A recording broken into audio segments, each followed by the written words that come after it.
to be included, you have to empower yourself. So there are lots of opportunities out there to educate us now. There are lots of YouTube videos, there are courses, there are lots of hubs, there are lots of organizations trying to push women to the forefront through educational resources. So it's important that as individuals, we also put ourselves out there so that we are able to identify some of these opportunities. It is only when we are empowered, that is when we can say we want to be included.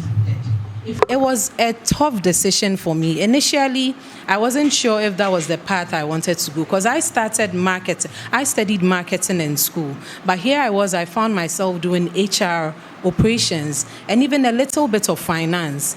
I had to personally learn on the job. So look for tools, look for courses that was going to help me develop myself. I wasn't a tech person. I studied tech in school, all right, but I wasn't a tech person. And to prove myself, I had to make sure I had learned some very important skills or tools, learn some tools that were going to help me in my job. I had to learn how to use Excel, PowerPoint, Microsoft Office. Now we even have Google Workspace. So now you have to look at how to collaborate with people using tools. All these were things that I decided to take up myself, learn to give me a seat at the table and to also give me a voice. And through that, the company was able to realize my capability. So after 8 years, I told them, I've done enough with HR. I believe I would excel in marketing. The company doesn't have a marketing team. And the company believed in me. The board was a bit skeptical because they were like, oh, what is she going to do? She's done HR for a while. But thankfully, my boss stood out for me. He told them, give Mary an opportunity. I know she would prove herself. So 3 years ago, they put me in that role. And I am so excited to say that in my team, currently everyone, we are about a team of 10, just the marketing department. The growth has been so phenomenal and we learn from each other. Everyone brings something that can impact the other. I am leading a group of 10, just one female, 9 males. Can you imagine? But they all listen to whatever I say because they know what Mary is bringing to the table. And all these things, you can only get to that stage when you empower yourself and learn. So I would entreat you all to make sure that no matter where you find yourself, the internet has a lot to offer for you. There are courses, there are programs, there are lots of initiatives going on now. Currently, someone would say, oh, you've done your master's, you've done this, what do you want? I've enrolled on ALX. Who knows ALX Academy? And I'm on their AI. They're having this AI course that is running currently. It's a 6-month program. I've enrolled on that course. I'm learning because now I realize the next focus is AI. And if you stay behind, you wouldn't move on. You wouldn't get that promotion you want. You wouldn't want that. You wouldn't get that inclusion that you want. You would be invited to the table, but what would you have to offer? So please, I would entreat you all to put yourself out there and empower yourselves. There's a lot that we can offer. There is a lot that we can offer. This magazine, from the inside, I'll tell you that it was just the cover that I got someone to help with. The content inside, from the graphics to everything, I did this myself. And I used Canva. Can you imagine? I used Canva to create this magazine. The cover wasn't bad, but I showed it to an experienced graphic designer. And he was like, oh, let's add some few touches to it. But the inside, I used Canva to create everything you see here. I'm not a graphic designer, but I learned on the job. When I started the departments, the marketing departments, it was just me at that time. And I realized, I have to learn how to do the marketing because digital marketing, social media posting, I had to do it. I had to learn that. I had to learn how to use ChatGPT, how to use the prompts to generate captions, posts and all. There is a lot you can learn. So today, let's not just be excited about being included, International Women's Day. Let's see the impacts. It shouldn't just be a day's event. Let it be your lifestyle each and every day. Every day, look at how I am putting myself out there for the next step in my life. That is what I would entreat you all to do. And now, when it comes to initiatives that are helping women grow in their roles, there are a lot of them. When we look at the governmental agencies, there's Ghana Enterprises Agency. I don't know who is a member. Okay, let me ask, how many of us run our businesses on here? Do we have anyone running a business? 2 of you. Okay, so there's There's Ghana Enterprises Agency. So this agency is supporting women when it comes to funding, when it comes to mentoring, when it comes to programs that will empower them, courses. Day in, day out, opportunities come up. If you register with them, you are added to a group. Any events that comes up, some of them, they even give you subsidized prizes. There was Ghana Trade Fair went on at the West Hills Mall last week. They were given, I think, a 40% discount to people who wanted to exhibit. So take advantage of some of these groups and initiatives. There's also the Ghana Chamber of Commerce. I don't know if anyone knows about that as well. So Ghana Chamber of Commerce also creates an atmosphere for entrepreneurs to network. They also provide opportunities. You see some of these members traveling outside the country for expos, for fairs, for exhibitions. Put yourself out there. If you don't do that, no one is going to do that for you. So put yourself out there. There are also hubs that are empowering women, even men, in some important aspects of technology. So programming, coding, all these things. There's Shronko Academy. I think there's Ghana Startup Lab. Yes, there are a lot of these hubs there. iSpace, they are helping women to code. They are helping women to develop their own e-commerce platforms. So take advantage of some of these opportunities. There are other small groups that are also empowering women. So as I said, I run Womenpreneurs. It's a small community I started in 2015. So the goal was to focus on mothers. I lived with my older sister for a while, and I realized the struggle she went through. Having kids, managing your business or pursuing a career is not a joke. You need help, you need support.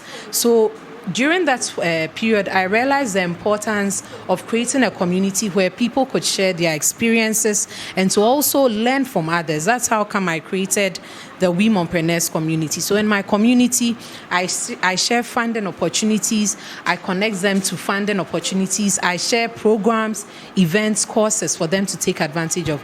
There are other groups like EW, and I've forgotten the full name. I'll look for that later and share with you.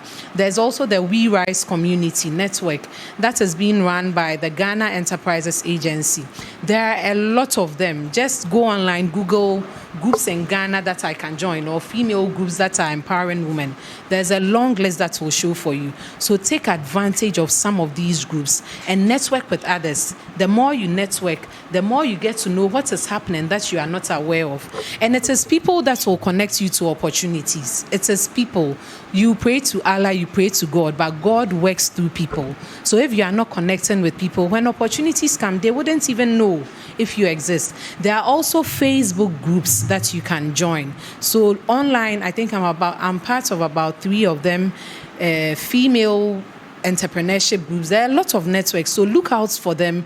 Anytime they post, maybe share your business with us, put your group there, put your link there, your Instagram link, put your Facebook page there, put your website link there. That is how come you become visible for people to see you. Also, leverage social media and the internet. You have been empowered with a lot of skills. Showcase it and let people see it. If you have a page that you can share your experiences on, don't be afraid to share. We are all not perfect. And sometimes it is even the bad experience that you have that you share that attracts a lot more people to you, because over there they feel you are being genuine and you are being authentic. So share your experiences. If you don't understand something, reach out to other people who are ahead of you and find out from them and learn from people. That is the only way we can boldly come out and say we want to be included in whatever is happening in the world. That is all I have to share with you guys. If anyone has questions, you can bring it up, then we discuss. Thank you. Thank you so much for the insights. It's now time for question and answers. Please, if you have any question for her. So, okay, about your organization, is it just for mothers? So the target is for mothers, but it's open. I have people who are mothers who are not mothers. So it's the target is mothers, but any other woman who wants to join, they are very welcome. So, how do we reach out? How do we join you? Share the link with Inter. Yes, there's a form you have to fill. So once you fill the form, You'll be added. Okay, thank you.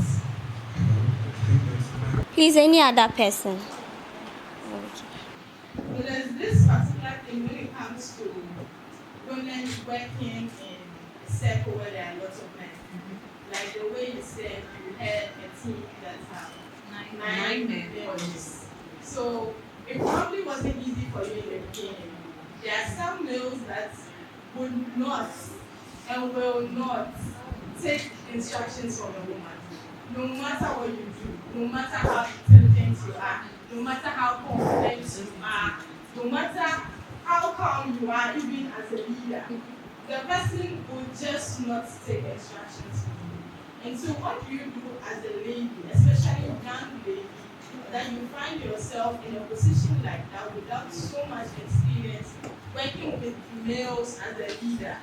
What do you do? Because most of it breaks you down, and if you don't take care, they try to even abuse you. Some want to even physically abuse you just to shut you up. So what do you do in such a situation? okay, so for me, thankfully, in my years of the company I am in, I've always been part of the board, like board meetings. So the thing is, we have a secretary who's supposed to take board the minutes at the board meeting. But unfortunately, even if he's around, my boss will tell me he wants me to sit in the meeting and take the minutes. And I've seen the heat that goes on in the very serious arguments, like exchange of words and all. And I think that is one of the things that has helped to toughen me. So what I realize is during such sessions, what I do is I usually wait for them to talk and make all the noise. When they are all settled, I just respectfully, because the board members are way older than me, like 30, 40 years older than me. Yes. So what I usually do is I respectfully let them know my point of view and whatever discussion is going on there. And surprisingly, anytime I make an input, they seem to listen to it. They seem to take, even if they don't agree, they seem to listen to it with like a calm, in some sort of calm way, and tell me, okay, we've heard, work on whatever it is that we discussed. And I also realize that when it comes to managing males, there's one thing about males, there's the ego. So you always have to make sure that you find a nice way of addressing issues, especially when there's something that you have to chastise them or be stern with them on. Yes, I wait when the meeting has ended. I call the person by the side. I ask, oh, is anything the matter? Are you okay? What's wrong? And sometimes when you have deep conversations with them, you realize they are not even okay.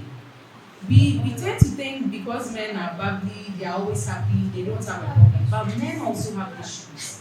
So you have to find a right way to be able to get whatever it is out of them. And you have to be nice, you have to find a calm way. Sometimes you have to even share your personal experiences with them for them to come out. So that is what I have done in the past gradually. Let me even give you an instance. Just yesterday, so in the group chats, what did they even share? I have a group chat for my marketing team. What did they even share? Please let me just try and pull back to it. So the graphic designer shared a post. He shared a poster, and the writings were a bit fake. So when he shared it, I saw it. My mind didn't even go to the writings. I just said, wow, I love this. Very nice. So immediately we pushed it to our group chats, the company's group chats, so that everyone can share on their status.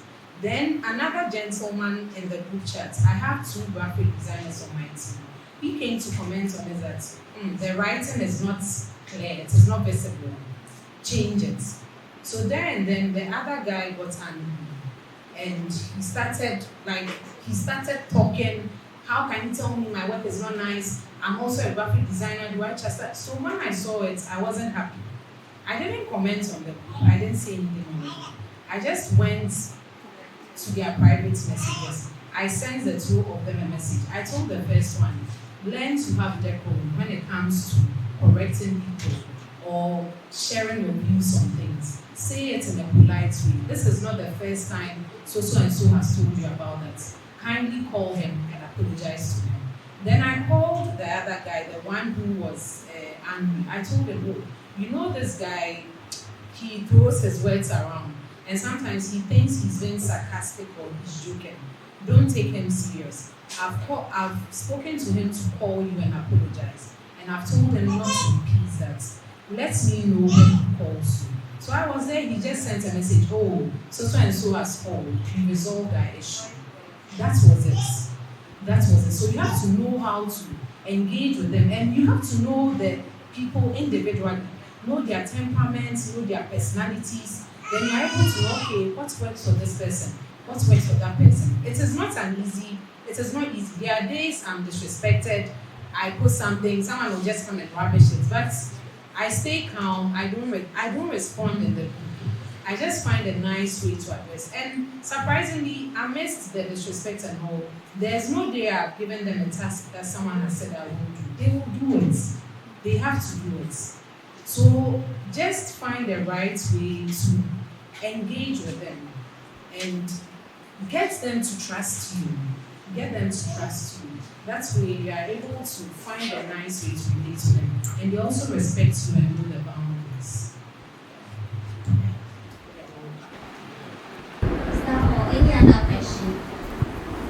As our speakers are speaking, please make sure that you you jot down something. So this is the nugget that I took from what she said, that we should make sure that for us to be included, we need to keep on empowering ourselves. Because all the time we are like, we want to be up there, we want to be out there. But when we get up there, what are we adding onto the table? Because the men there, some of them, whether we like it or not, they're already there. So we are the ones coming, we have to do extra. And she also made mention of the fact that we have to take small opportunities.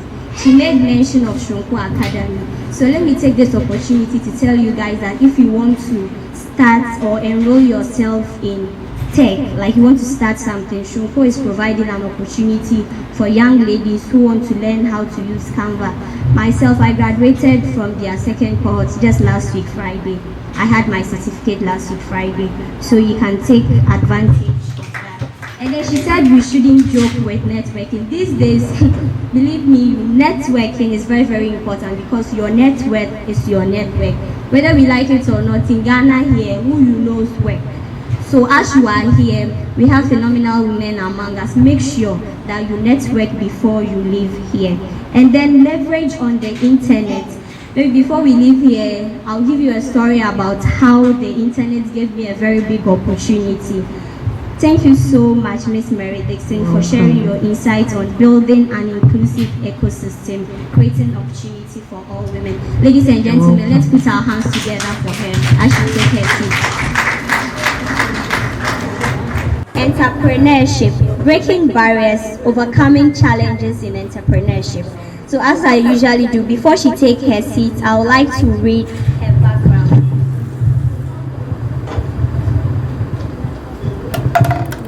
Fatima Zahra Hassan, popularly known as Jador, is the paramount Zongo queen of Bubashi or Kai Queen South.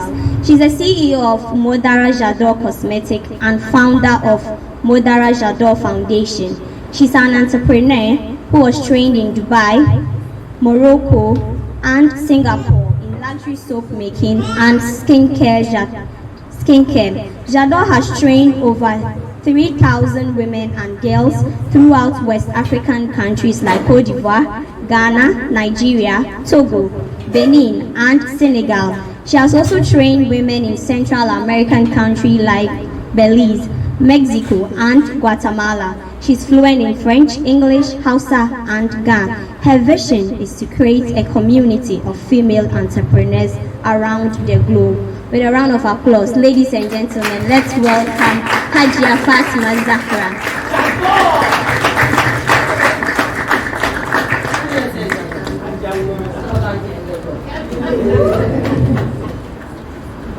Greetings to you all, my beautiful sisters. So you will have to tolerate me today because I'm kind of like a pure Zango girl. While speaking, I kind of blend it with Hausa. Already, Hausa international language, Niko. I'm a Turawa Nanga, so I have in Turanch. Go. All right, so who is an entrepreneur? How many entrepreneurs do we have here? How many? It's like they are afraid to raise their hand. Hello, Mama. Okay, so overcoming challenges in entrepreneurship. Entrepreneurship is not for the weak-hearted. If you have a weak heart, you have hypertension, you have BP, like 2 hour journey, you cannot be an entrepreneur.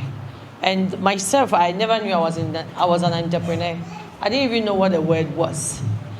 I was sitting in my shop at Kotobabi, and then a friend came there with one of her sisters and her brother, and he was like, who is this? At that time, I was a local champion, let me put it that way. I was going to Makwala and buying other people's soaps and then transform it into other soap. Okay, like adding value. I would say pro-mixing. It wasn't originally made by me. It was someone's soap that I buy and then feel like I can turn it to something else. So he was like, oh, you're an entrepreneur. I was like, what is that? I had to go and Google and read what an entrepreneur is. That was where I started to realize who I was. There's this popular quote that I like posting on my social media page. Who knows it? If you know, I'll give you something today. How many people here follow me on Facebook? Aina, you follow me. So I have this quote that I said, I'll keep on transitioning till I can't no more. We all have to be careful with what comes out of our mouth. Positive affirmation is very, very, very important. And whether you like it or not, it works. Because I didn't start like this. I started when I was still married to my ex-husband, who really didn't believe in whatever that I was doing.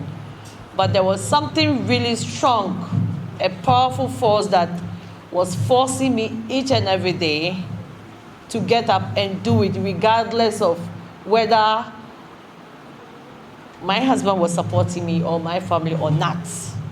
Okay? I was trying to stop because I wanted to please my husband. I wanted to remain married because I got married at the age of 19 years as my husband's second wife. Yes.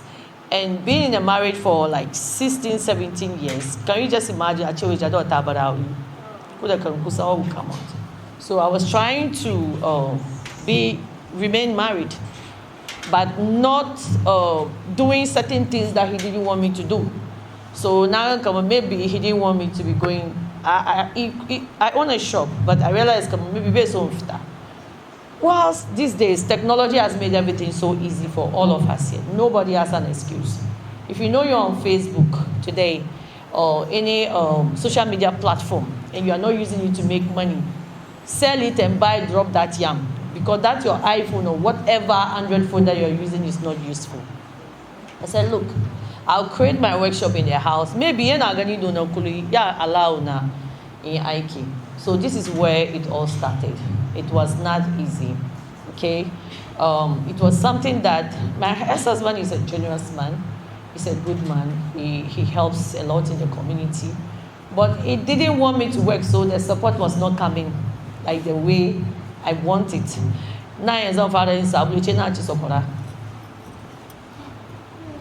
Can you imagine? I could be like, oh, Jadwana Abinagoni, now she reserved the head, not you too. Can you say no? But I kept on like pushing. I kept on pushing. There was a lot of challenges from naysayers coming from the very own people that I thought that would support me. That's maybe from my family, my sisters and stuff. So whatever that you want to start doing, you feel like, oh, my friends will support me. You are not into business. My mother will buy from you, whatever. Forget it. They will not. All you have to do is to be focused and make sure that what you want to do, just make sure that you remain focused and do it. Fine, you can seek support from one or two people that you feel like could support you, but not from everybody. And don't depend on anyone. And don't be offended if maybe I know that I'll get my support from Aina. I say, Aina, I need this from you, and Aina is not able to do it for me. Please, just enjoy it and move on. There are certain people, I'm the shy person who I find it very difficult to even ask my own husband, come on, oh, I need money. Maybe today I'll say, oh, today I will ask this man money. When I come home and I see him counting money, I will not be able to ask him money. Do you know why? I feel like he will say, is it because you saw me counting money? So you see me swallowing all the pains in me. Then I started to realize that, no, sometimes if you have people close to you that you feel like could help you, go and seek that support. It's better than stealing. It's better than prostitution. When you seek that support and the person does not support you, mark that person down. Keep on pushing and then keep on being focused. Look, before someone helps you, you always have to take a step. Trust me. If you feel like you'll be sitting here and when you ask you back, trust me, you are not getting it. I'm not where I am yet. People think Jado is okay. I don't sleep. Trust me, I'm one person who don't sleep. Yesterday, one of my godfathers says, Jado, I was not able to come to your coronation. So can we have dinner? The moment I sat down, he said, Jado, give me your itinerary. When I was giving him my itinerary, he looked at me, he said, are you sure? I said, believe it or not, I don't sleep. I could sleep around 2 o'clock, wake up by 4 o'clock for Fajr, up again. Sometimes I leave home by 5 o'clock, driving, and then that is how I live my life. But then these days, some people that at first that I was chasing them, I wanted help. Jado, what do you need? How can we help you? Do you know why? Because they know that they can trust me now. They know that when they give me whatever that I want, I'll be able to turn it into something. So don't feel like you want to start now and you want people to start helping you, Gabaria. You have to establish that trust. Okay? You have to be strong. You have to be strong-headed. You have to be hard on yourself. You have to leave your comfort home. But without you leaving all this, your comfort home, you feel like, I wake up around 7, 8 and do it. Look, it's going to be hard. This morning, for instance, we were supposed to leave home by 5 o'clock. This is Kathy. She's been living with me for like 2 weeks now. We woke up and then sparked my car, prayed for the car. Do you want to move? We moved. The car is broke down on the road. I have to call my mechanic to come and pick it again. I said, we are going. I am tired. Tomorrow by 3 a.m., I have another flight to catch. I have to leave a team to the Ashanti Palace tomorrow. Coming back the following 2 days, I have to go to Zambia. Coming back, I have to go to South Africa during Ramadan. Coming back, I do Koko Sadaka. Sometimes I do all these things. I even want to rest. I don't want to do anything. But the moment you start seeing results, you can't stop. The moment you start seeing that what I'm doing is bringing results, you won't stop. And there's one thing I want you to know, sacrifice. I did a lot of free trainings, but people think they want an alcohol put in it, so they see me as a millionaire. I could go to a village. I remember I went to a Krapim style to train some women. I was with the women. Sometimes we go to the farm together. When I was done, I was not having money to even buy petrol back to Accra. I called my best friend. His name is Kwame. I said, Kwame, mini school. He laughed. He said, Jado, me sika. He said, okay. He left his car, took a taxi to the village. We bought trotro and he drove me back to. But how many people will know that I do these things? So if you want whatever that you do, sacrifice. If you have a skill, teach. We have more than 7 billion people in this world. Allah is going to create a market for everybody. People ask me, why do I teach? Why do I teach for free? We have more than 7 billion people in the world. Allah is going to create market for me. That is me, the way I think. Because when you go to Malata market, you have a place where it's only meat sellers that we have there, isn't it? We have tomato sellers in one place. So are you telling me that they buy only one person's tomato? At the end of the day, everybody will make his sales, isn't it? But this is a problem we are having in the communities and among ourselves that, or tafini. For me, if I teach you how to make soap and I see you doing wrong thing, I'll call you. Sometimes I'll disown you, because the moment you start doing something wrong, they'll call my name. I protect my brand with everything, with bomb, electricity, with everything. Oh, look, yes, this is how bad I protect my brand. And branding is very important.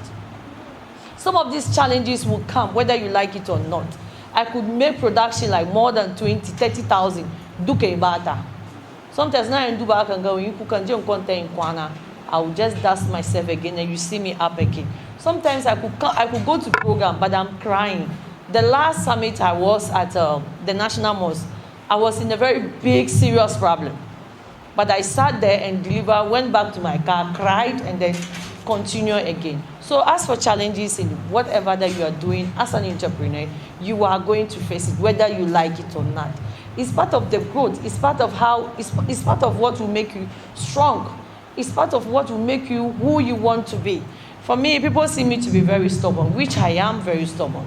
When it comes to my work, when it comes to whatever that I do, especially when it has to do with women. I'm supposed to be on the TV summit and here. I said, look, I'm going to both. I told them, I said, now Zona in J-Town, because anything that has to do with women, don't even think twice. I could be somewhere, they'll call me, Jado, we have some women. I will not even let the person finish. I said, I'm coming. Today is what? International what? Women's Day. But what do? We organize conferences, summits. At the end of the day, we go back again and sabotaging each other. So women, what are we? We are our own enemies. But imagine, amazing things will happen if women, we come together. Do you have an idea of what will happen, especially in our communities? For me, I'm proud of being a Zango girl, coming from the Zango community, which I'm saying that Zango is changing. At first, we don't have people like Aina in the community. We don't have people like me, Kubura Diamond, in the communities. All we know is but now we have activists in the communities. We have our girls going to school. We have other women trying to empower with other women. So at least we are on the right path. But we cannot do it if you don't have people like Fatty White. I can't do it alone. Everybody should be what? Should be on this path. Stop being shy. Don't coil up in your shells. On your social media pages, what are you doing there? People are watching, I never knew people are watching till I got to this stage. I could meet big people. I could be there, and I'd be there. I could go to an office. I would see somebody that I never thought that was watching me. So your social media page is your profile. You have no idea. It's your CV. It's a big CV. It's more than your degree. I've not been to school. I don't have a degree. I'm telling you this today. I don't have a degree. I'm very fluent in French. I could speak, write, and translate French and everything. Reading made me who I am today. Because after I got married, my ex-husband refused to allow me to go back to school. But I was there secretly doing my courses and everything and reading. So you have to read. You have to be focused. You have to be strong-headed. A lot of people see me as a comedian. This is my nature. This is how I am. And this is how I was brought up. This is how my father is. But in a way, when it comes to me and I'm working, you will not believe this is Jado. I am extremely hardworking. I pray a lot. I depend on the Almighty Allah more than anything. My faith is something that I don't joke around with. When I see challenges, when it's coming, it comes. Sometimes, yeah, as though she like, when today this, tomorrow that. But you have to just take a deep breath and know that, look, you are not going to have it easy. If it's easy, everybody will do it. So from today, if you don't have a business page on Facebook or any other social media page, you have to create it now. And you have to start being serious. You should have an itinerary. You should choose your friends. I don't have friends now. I used to have like childhood friends, but it's crazy. Some of them don't understand me. And myself, I don't even understand myself. I've changed.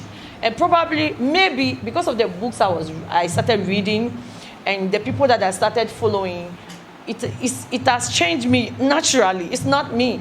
But so they were in I still see them and then try to be nice. But they are the ones that are afraid to come close. They feel that I have changed. Okay, I have changed in another way, but not to see them come on soon, African feel or in a very way. Humility is everything. When you are humble, it will take you anywhere in this world. Humility took me to Central America. From there, humility took me to Mexico. Humility took me to all these Central America places, and I'm still transitioning and still going. That is, you have to be humble. You don't have to look down upon anybody, even if the person is small. You don't know what the person has that could help you. So for me, I started learning to know who I was. You have to know who you are. For me, I didn't know who I was. I'm telling you this, and I'm still transitioning. So some of you have to start thinking, what do I want to be? Where do I want to go? And it's not going to be easy. When you start and you feel like it's hard, I can't do it. You can. There's nothing that you can't. Just take a deep breath, rest, and then continue doing what you have to do. I think I have to, if you have, there'll be questions, yeah? Okay, right. So because I'm done and then I have another program to attend. Thank you so much for sharing your experience on how to break barriers in entrepreneurship. Please, do you have questions for her?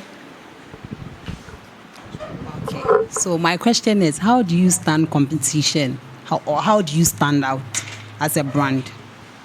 Okay, so your value proposition will make you different from everybody. I am somebody that I am always in competition with myself. I don't look at my other colleague who is doing what I am doing, or my other colleague who is growing. Kowa na da kishi cikin zuciyar shi ko? She manzo Allah da aka wanke mishi zuciyar shi. Or am I lying? So the moment you realize, come on, I'm starting to be jealous with this my sister, maza, bring yourself back. Ki tuna da wannan aya da shaka for cikin Quran. Are you with me? Please, am I making sense here? Make sure that turn it to a positive thing. Wow. Why am I jealous of this lady? She's doing something good, even if you don't like her. I say something every day. I am like water. I don't have enemies. Yes. Yes. I am like water. I am one person that my confidence level is crazy. And I didn't even know how I got to this place. I had to build myself to that level. You have to build your confidence level.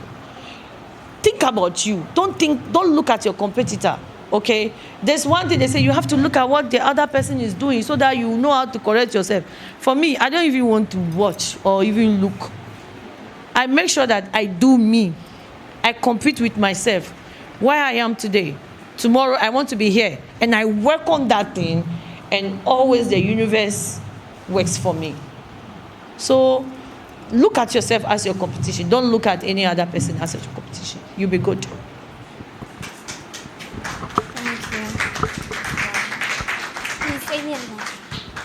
Hello. You've made my day. I like that. I'm Hausazone and I started preparing soap. Like we went for training and we started about, and I prepared shito too. But I want to know something. How do you do? Because you said you were doing rebranding, right? And does it go with FDA?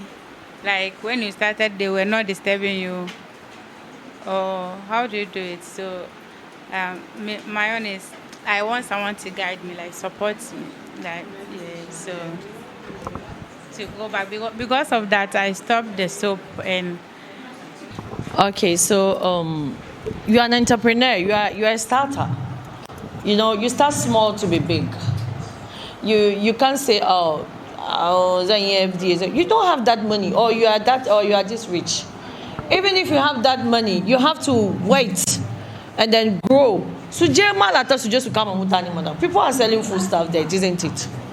Okay, you don't let anybody stop you. So I'm here to help you grow. Don't even think twice or hesitate to feel like you cannot come close to me. I am as simple as ABCD.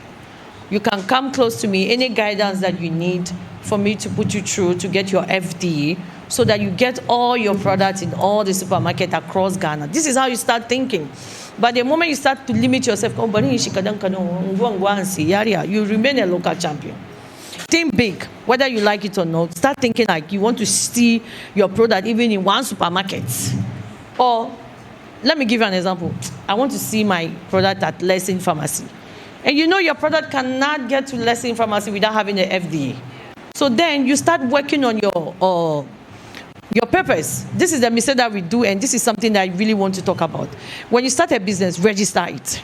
Okay, have a business bank account, not your personal bank account. Okay, else if you use your own personal bank account, it means you are stealing from your business. Okay, get mentors. Talk to people that have been or have passed what or where you want to get to. So you said you are doing soap and you are doing food. So which one are you more concentrated on? The soap making. Look, as an entrepreneur, if I tell you I have certificate for cake making, will you believe it? I have a full, I know how to do all these things. The reason why I went to that school is there was this lady that I didn't want to be teaching people only soap. I wanted to teach people how to make cakes and everything. So I called her. I said, sis, you're on Crete. I have these people in this village. I want us to go and train them on how to make cake. She charged me like 20,000. And I told her, look, these are women, wallahi, they need it. Some of them even to feed their children. Can we do this for the sake of Allah? I can get money for us to buy the English. She refused. Up to now, nobody even know her. I said, look, in the profile, you're building yourself. I can go big project. Yeah, Zomiki. Until I come got the cake nanga. Deba inzuki njijiki. Ama gaba kinjidadi. She refused. She na doki kudinena koye in cake. Nida kanyena goda muskana game both food free. So you concentrate on one thing and make sure that you master it. When you master that thing, then you start working on your documents, your FDA, your VAT, your everything. You can travel to any country in this world and get a passport. Even if it's Togo, pass through Togo, but that's stamp. Please, Benny, stamp. I'm telling you this. This is something that most of the people, they will not tell you because they want to feel like Kulu Ache Suni. For me, I want to see that I'm seeing the changes in the Zango community and the girls are really growing. I want to sit down and now see Aina sitting somewhere, then I'll be laughing and happy that this is where Aina is, okay? But there are certain keys and secrets in some of us, we don't want to tell the youth because no, if there was someone who could do what I'm doing, I'll be sitting at the back there and watching. You understand? So work on yourself, work on all your business documents, okay? Please, my doors are open. You could come to my house anytime, call me anytime, okay? If I'm around, I will attend to you. If I am not, if I'm busy, I have a full team. I could just tell you that, look, Issa, take care of my sister for me. Work on your documentations. When you have it, there's a place I will introduce you to. You will register and they'll work on your FDA as easy as that. You just need all your documentation to be what? Right. When you have all your documentation, you could even go and apply American Embassy, they'll give it to you. You will not need to go and bribe any connection man. Who understand, I'm about for you. Who understand? Who passport, Ghana card, make sure you have all your documents intact. And then concentrate, okay? Everything will be fine. So, sis, I'll be here for you if you want me to guide you. I don't know the kind of soaps you make. What soap do you make? You are only into shower gels and stuff. All right, any kind of soap that you want to make or what you are into, just let me know. I'll be there to guide you, inshallah.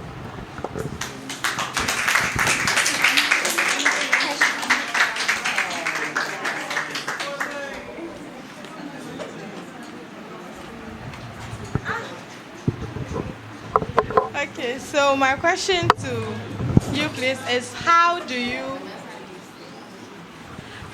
you deal with fear and self-doubt as an entrepreneur? Because I know there are certain phases you would have to enter and you get nervous, there's anxiety setting in. How do you deal with that and come out as strong as you are? Thank you. Look, it's normal. as for that one, there is nothing you can do about it.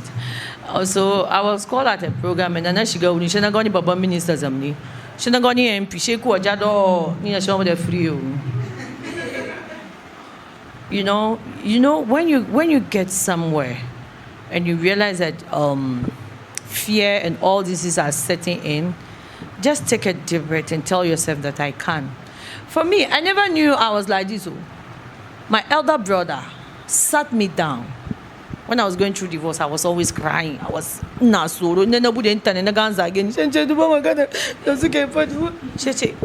he sat me down and he said, look, mother, I'm called mother.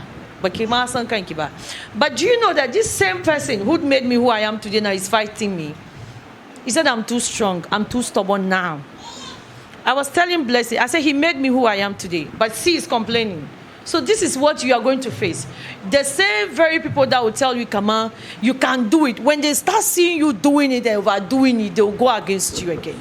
So tell yourself that, look, don't let it, look, if you go English, Igba, don't think about it. Be fearless. Do anything that you feel that you can. Look, this is what will make you who you will become. Okay? Look, making mistakes and be fearful.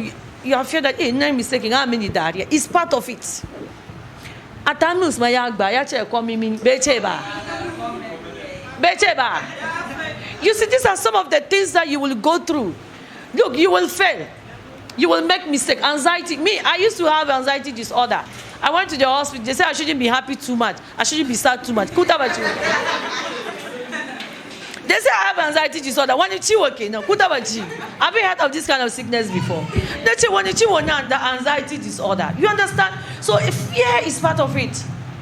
Fear is part of it. Night of fear last month, Naje or Dubai. I went for a meeting to go to Dubai. I didn't know who I was going to meet actually.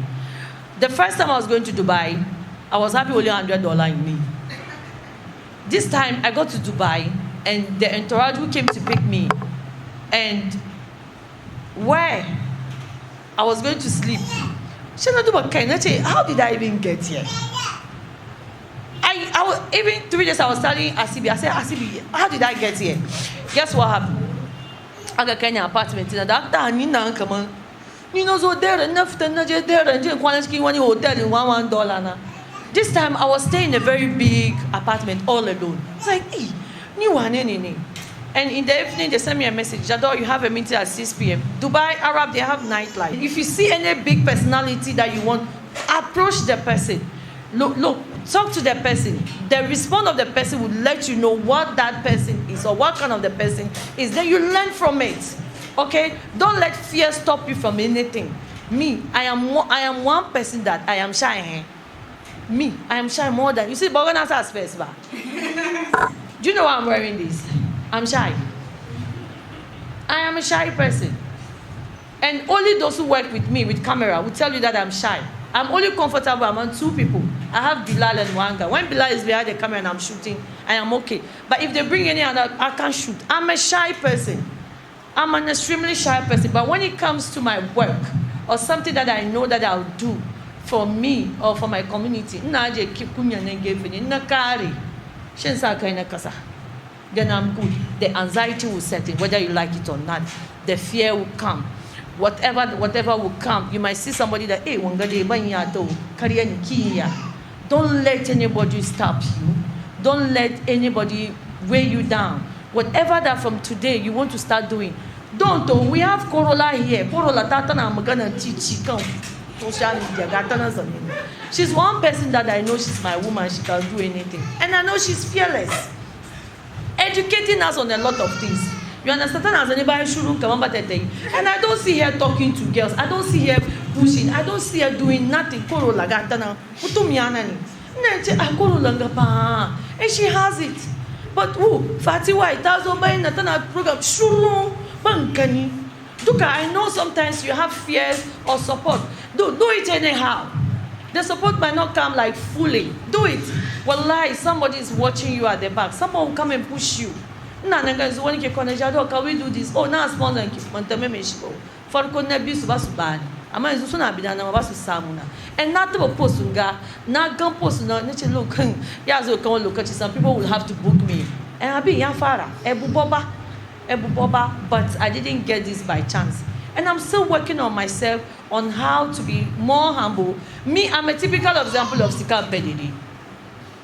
Me, anyone close to me will tell you. You know, the post on social media. I hide myself. I make sure that I was telling our CB yesterday we were going to Osnechi. For me to be arrogant, look down upon people. But in the Nasamukudi, for me to come down to everybody's level, you understand? So I don't care about what go one means. I used to explain myself to people. I've stopped. If you don't want to know who Jado is, that's your cup of tea and your plate of jollof. Because yes, of course, because I am as simple as ABCD. I'm a typical Rasta woman. So please, fear Nadia Shigefe, Kinjiko, concentrate on whatever that you want to do. Do mistakes. Whatever business that you want to do, start, fail, do another one. If you feel like what you are doing is not what, continue, don't stop. Yes.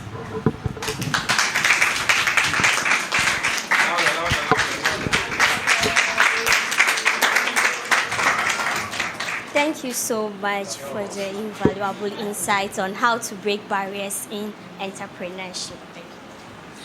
So guys, I would have to leave you guys. I'm going to the National Mosque. I just pray they don't beat me there.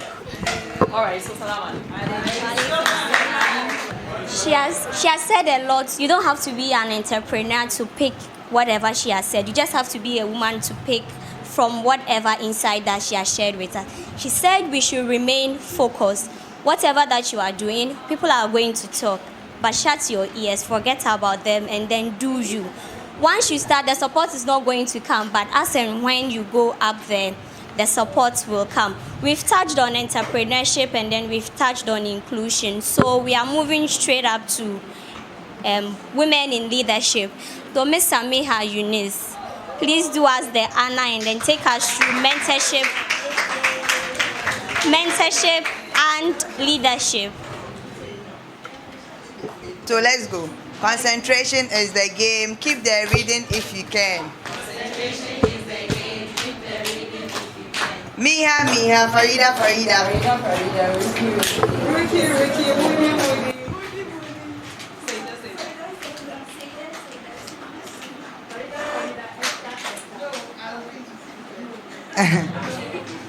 She would go before you, yeah.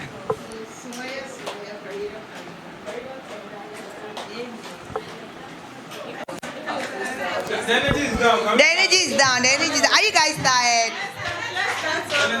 Let's start from there. So we just move. Let's start from there.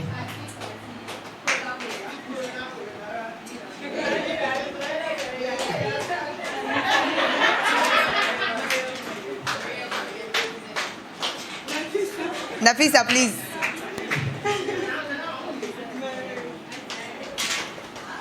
Mary, Aina.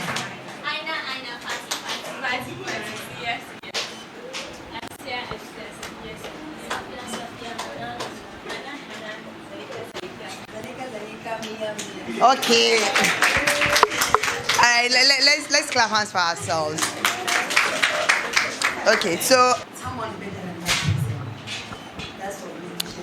you want to become better than that person. Okay.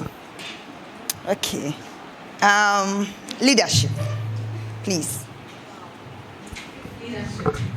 Yeah, I think leadership is to, if I look at it, you still use the same word, to lead people. Yeah. So it's not like you are a boss to them. You go down to their level and you try as much as you can to bring out the best in them. And I think leadership is also going to do with knowing that everyone is different. So you have to single out each person's talents, and then you have a mission in mind, and then you try as much as you can to achieve the mission that you're followers. Okay, so that's very good. I would just like to add like one or two things to what you've all said.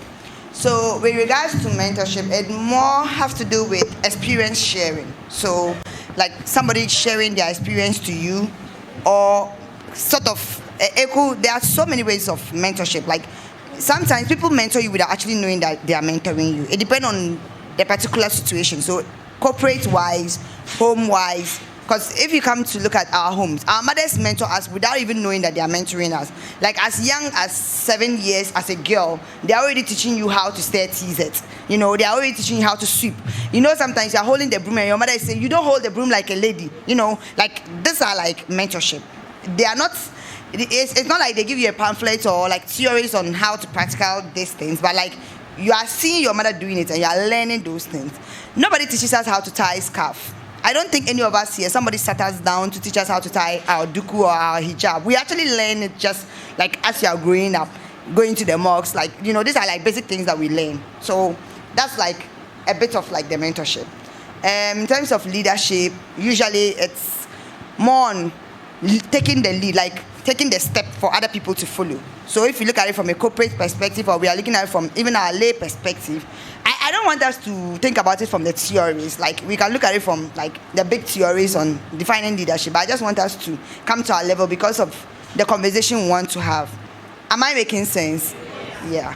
So in light of sharing mentorship and leadership, I will talk about corporate-wise, office, organizational-wise, how leadership is very important for us to learn, whether the person is offering to you, especially as a woman. And then I also talk about home-wise, in terms of mentorship, what are the things, in terms of our community, who are the people we should be looking out for, like we should be looking up to, or what are the things that we should look out, like we should look out in a person to call the person our mentor. Am I making sense? I'm going to make it very simple. So the conversation is all of us. We are all going to talk. Like it's. I want to make it as conversational as possible. So sharing perspective of mentorship. First and foremost, how do you find a mentor? Who do you like look up to say this is who I want to be like, or what are the things that you need to look at to like say this is like somebody I want to take as my mentor? It could be formal, it could be informal. One, let's look at it from our community. There are people usually in our communities that when we are growing up, we all know the person, maybe our neighbor's daughter, who happened to be Aisha. She was just in the neighborhood, we're all seeing her. Then all of a sudden, she goes to high school and come back, and we've seen difference. Like, she's not like us anymore. Like, the person is completely different and all that, you know. Sometimes we don't say it to them, but we know that this person has changed. There's something just different about the person. One thing I always say as a young lady is try as much as possible to have conversations with people. You only know what somebody is going through if you have that conversation. That's the only way you can actually learn. Like when you have conversation with a person. Sometimes the conversation, because we all have been in that situation where I feel like I want to talk to this particular person, but I don't even know what to say. Like I come to you and I greet you and all that, and the next thing I don't know how to like push the conversation forward to probably learn or tease out something that I want to ask, right? So there are so many ways to go about that. And then when we look at the formal setting, being it you are an intern in a particular office, or you just finished, maybe you are doing national service, or you're actually working. Look out for the people in your office who are very efficient. What is that one thing that they are doing that is making them efficient? Sometimes it's as little as how nice the person sends emails. That's how you also learn. And then you can go to them and ask them. Because crafting an email is not a joke, especially if sometimes you want to be very professional. You don't want to send the email and you sound rude. You don't want to also send the email and sound like you don't know what you are about, you know. So like sometimes you're just in between. Sometimes we finish university and these are things they don't teach us, like Google Docs. In the university, nobody will sit you down to teach you all those things. And I like when Mary was talking, she mentioned something about when you get into the role, there are times that people will not teach you. You have to learn on the role. How do you learn on the role? Yes, you can read books. Yes, you can Google and all those things. But it won't be as if somebody is taking you through, or you've actually seen somebody doing it. You know. So you as an individual, that you would have to take a step back, take your time and follow somebody in the job that you know knows the work and understand the work. And then all sort of nonsense to it will come with it. That's the challenges that comes with like learning in terms of mentorship, like just putting yourself attached to someone and learning. It comes with it, especially if it is not like a formal mentorship. If it's a formal mentorship, that's when maybe let's say Binta has agreed to mentor Farida.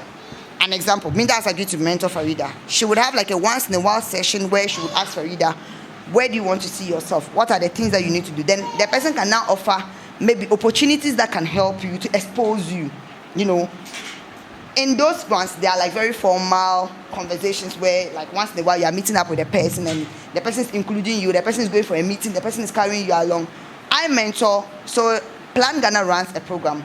It's called the Mentorship Academy, and then I usually mentor some young girls, and these are girls who are like finishing high school and some like going to the university. So it's easy for me to pass my experience on because I have finished those stages. Like, at least I can be able to tell from high school, when you finish, you don't even know what you're about. Me, when I was going to university, I didn't know what course. They asked me what course I wanted to read. I didn't know. All I wanted to do was to become a journalist. And my father said, no.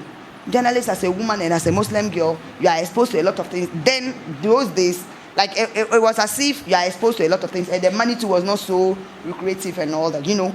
But when we are finished, and this is the challenges we have in our schools, when we are finishing high school, nobody takes you through career guidance. They don't tell us, if you go and do this course, when you finish, these are the potential. Nobody will tell you all those things. You have to figure them out by yourself. And some of us, we actually choose courses because your parents are saying, go and do nursing, or go and do psychology, or go and do this business, you know. And you are just doing it because you want to go to school, because your friends are going to school and you don't want to sit, you know.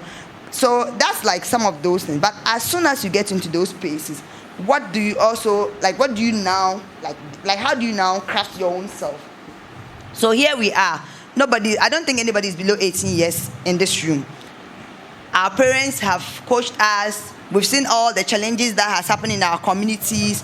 Like, there's been lack of opportunities for us, especially in, like, within our communities and all that.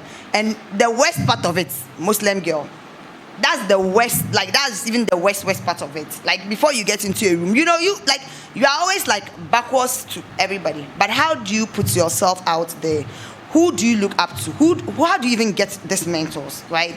So I will always say, you look at it from an angle of what is it that you want to do in your career. Jadel came to speak here. She's an entrepreneur. You can't be wanting to be a diplomat and then you want to be talking to Jadel. That's just there's misplaced priority there. Because she's going to be talking about business and how to get money. But in your case, probably you want to be a diplomat. You should be looking out for people that can expose you to opportunities that can align with where you want to get to. Am I making sense? So one first step is finding the right people and finding your own potential that can align with what the person can like pass on to you. And so if you look at it from an angle of also corporate setting, I already gave an example where in the office you are finding the person who is very efficient and tapping from that person. It comes with a lot of challenges. Sometimes people will make you feel stupid, especially in the corporate settings when you don't know things. May I send emails to my boss? My boss will read the mail. He will come back to the office and read it to the entire office and ask me that if they have sent me this, will I be happy? They will make you feel stupid, but it's a learning curve for you. Like, all you have to just agree is that, okay, I actually don't know. I really want to learn. And once you don't know and you really want to learn, you want something from that person, right? So you will just be following the person small, and then opening up. When I look back to the PowerPoint that I used to create like 5 years or 10 years ago, I'm like, what the fuck? Like, is this, sorry. Is this the things that I used to create? Like, I can't even believe that I used to like design PowerPoints like this. But with time, you will learn, and then you adjust. And I didn't just learn on my own, to be honest. Like, I learned from people, and I observed, like, from people. Dressing, talking, they are all parts of things we can learn in terms of relating it to mentorship. Even the way you talk. You want to be out there. Sometimes the way you even tie your duku. I'm telling you that as a Muslim girl, already when you come out, there's already that discrimination because you have that hijab on. They're already looking at you like zero. So you have to be like extra 2 steps ahead as compared to the girl who is not in hijab. So you have to already prove yourself. So that when you start to speak, people say, oh, you know, there's that stereotypes on Muslim girls that we are krife and we cannot speak, we don't really know so much, you know. So already you have to now like raise your legs like 2 times. So it just means that you have to put in more energy as compared to somebody who is not like that, you know. And these are all things that you need to pick up from the person you call your mentor, the way the person talks. So mentorship too, you don't have to limit yourself. The example I gave with Jador, yes, you want to be a diplomat, but you can probably learn some few things from Jador in terms of maybe her kind of network. You can tap from it and then be telling her that these are the things that you want to do. Oh, I want to be a diplomat. You've traveled a lot. How do I apply for Dubai visa? How do I apply for this? You know, She can take you through those aspects, but you don't go to her talking about entrepreneurship, because whatever information she will give to you, it becomes useless to you. But you will now know what are the things that you want from Jadel. You don't need like everything that she has to do, but you just find some few things that you need to tap from her. Am I making sense? I'll pause here. I said that I wanted the conversation to be as engaging as possible. I'll stop here. If somebody has any question or like something that I've said within the line that you want to clarify or something.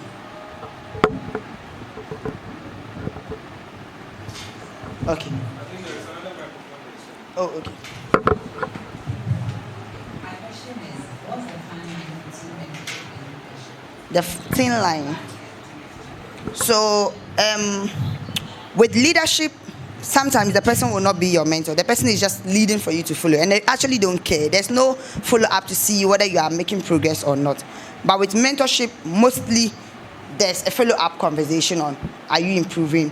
Like, what are the things, what can I do to support? So there's that support angle to it as compared to leaders. We have leaders who do not support us. We have leaders who do not really care.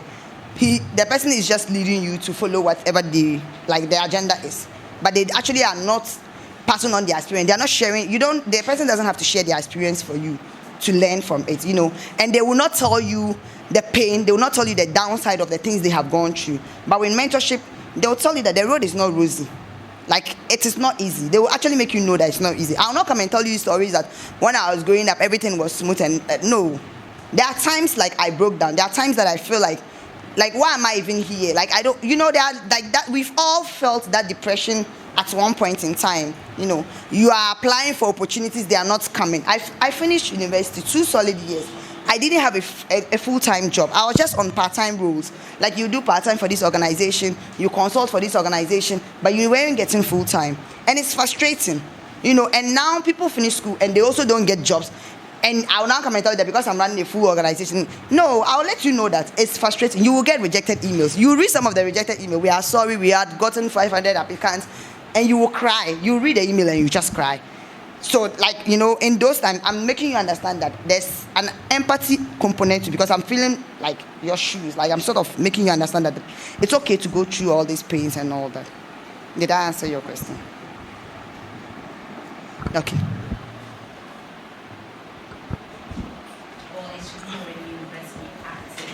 Okay, so in regards to answering your question, I'll share some experience. And this is how I met Binta, right?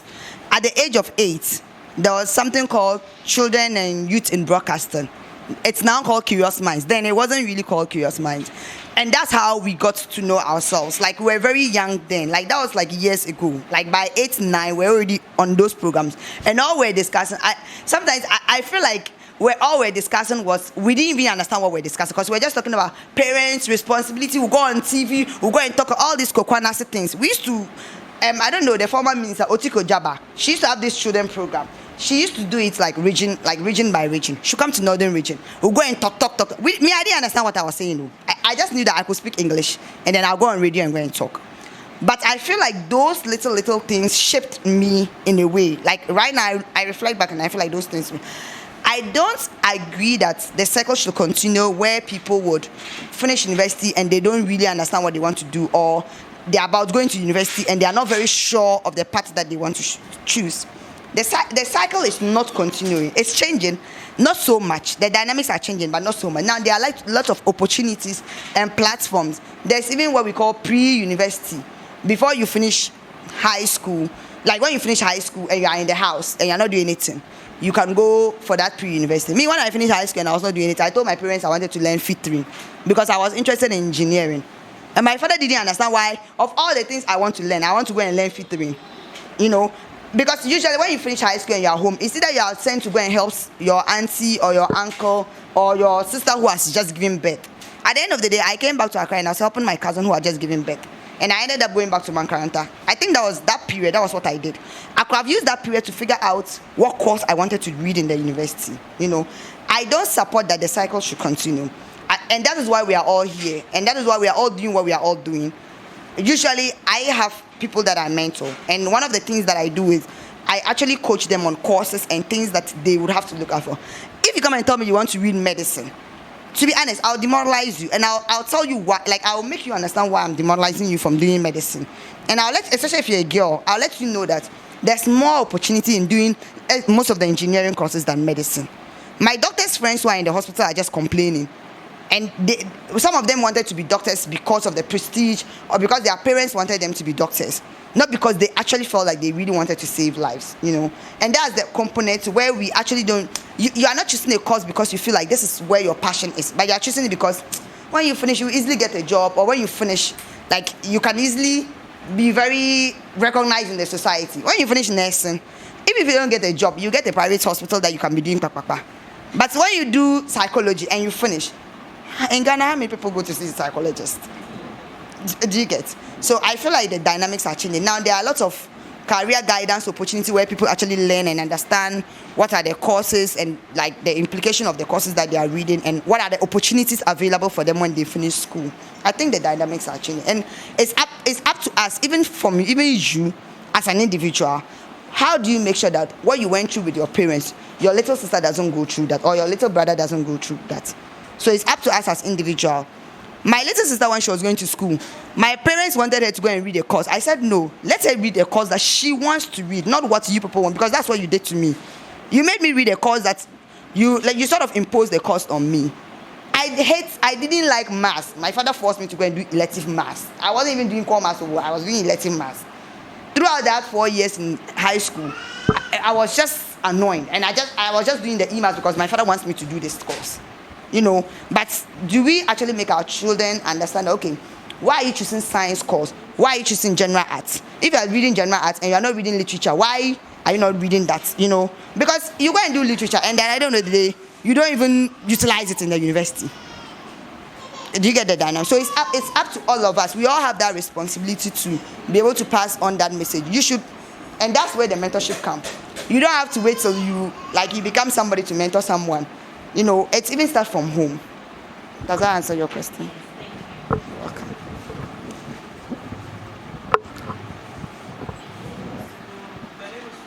Mm-hmm. To her, yeah.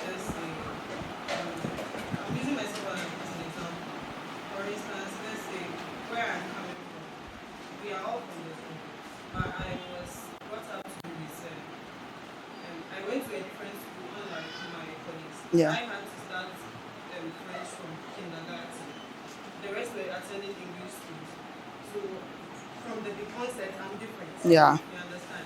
Gradually, so when you get to a certain point, after primary school probably, like I didn't get anyone to say, oh, you can still do the French and still be relevant in an English setting. You understand?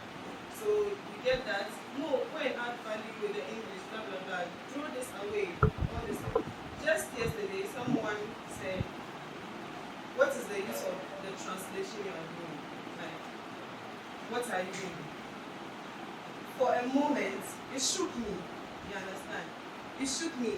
But it took me back to the reason why I wanted to do it in the first place. And I struggled. I didn't even have one gap year after SHS. I had a lot of years. I graduated in 2013, SHS 2020. Wow. Yes, so my gap year wasn't just the same like the normal one. Because this is me battling with what do I want to do, what people want me to do, what I can do, like that kind of thing. It was a lot. You understand? I did sewing. I started languages. I dropped it. You know that thing. So me, it's a plea for.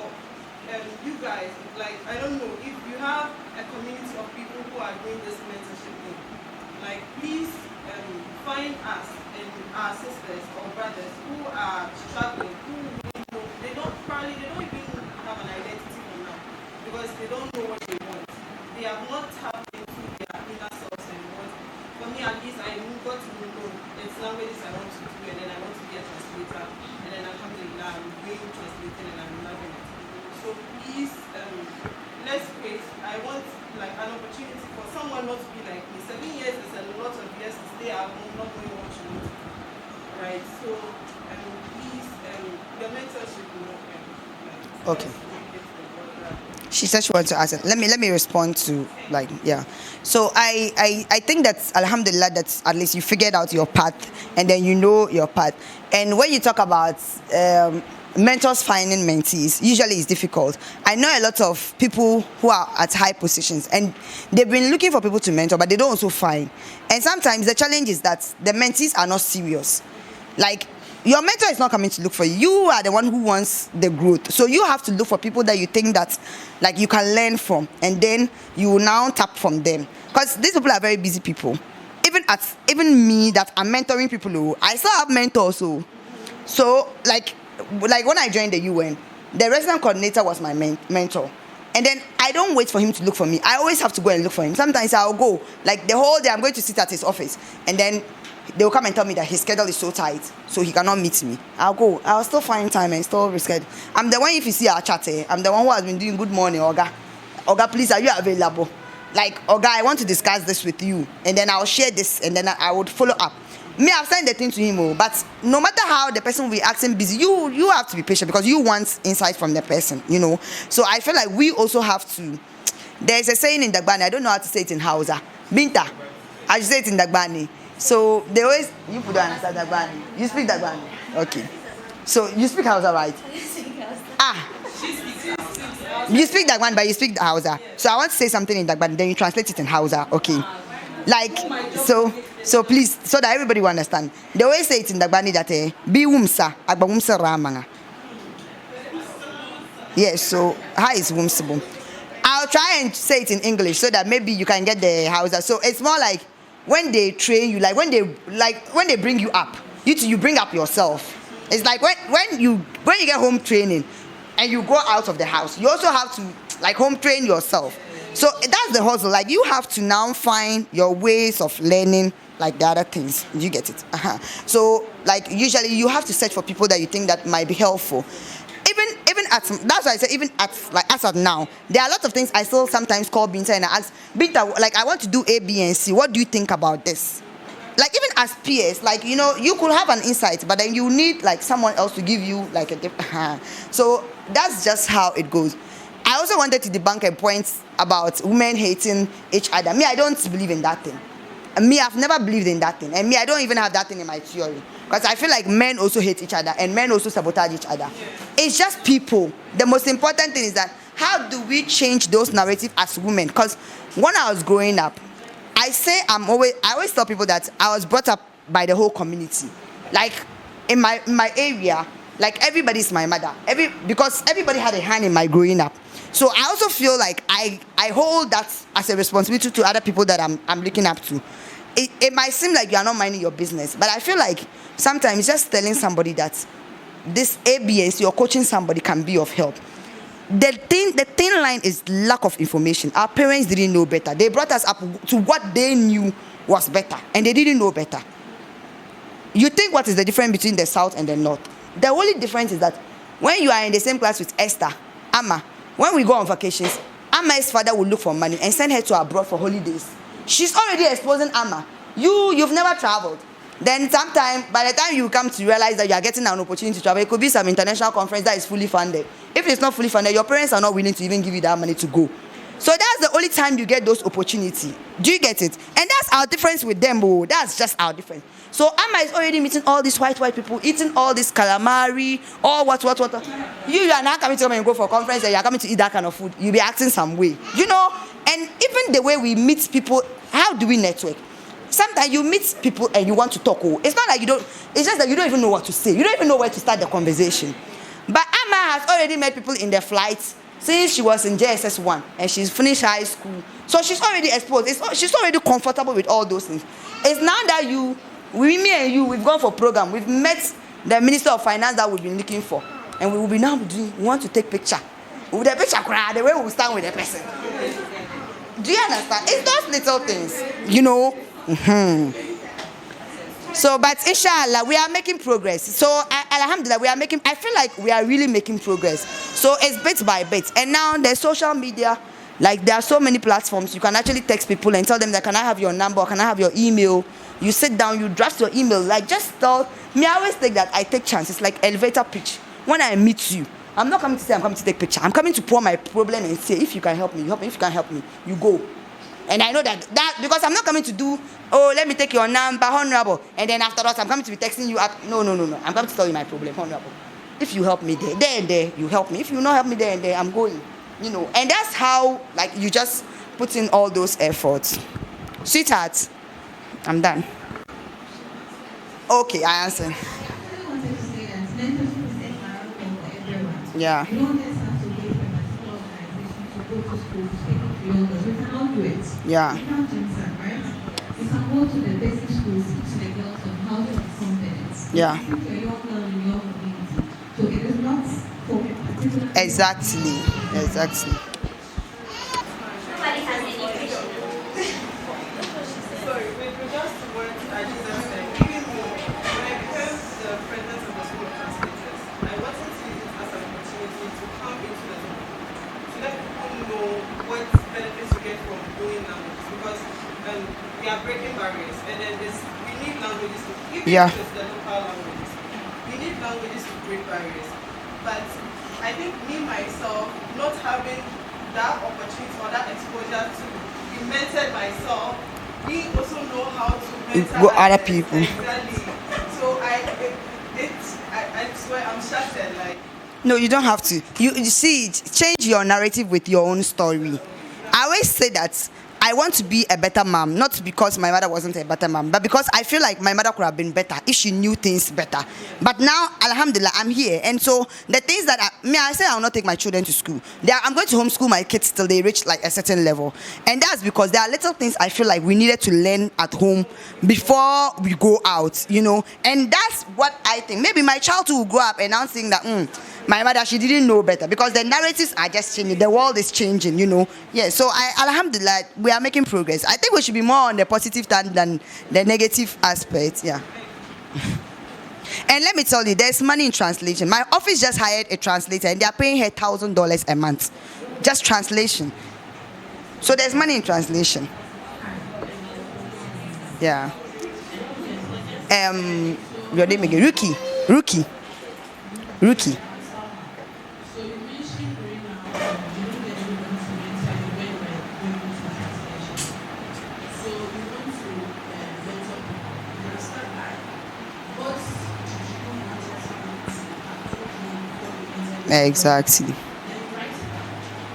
Then you find yourself in a space, maybe you see that particular applications, and you bring them and like, oh, I don't consider doing this and that. I noticed you are going to talk like you propose this part, you will do it. So that's how it starts. There is not even a manual Yeah. It's just about thinking what I wish I had known Before. Yeah. then you pass on the knowledge, because that's how it starts. It always has to start with the person in the world. You look at yourself, what I wish my mother taught me, my father taught me, my sister and my sister and I will have 10 years back. So as I was growing up, she was also growing up. We have a relationship. Yeah.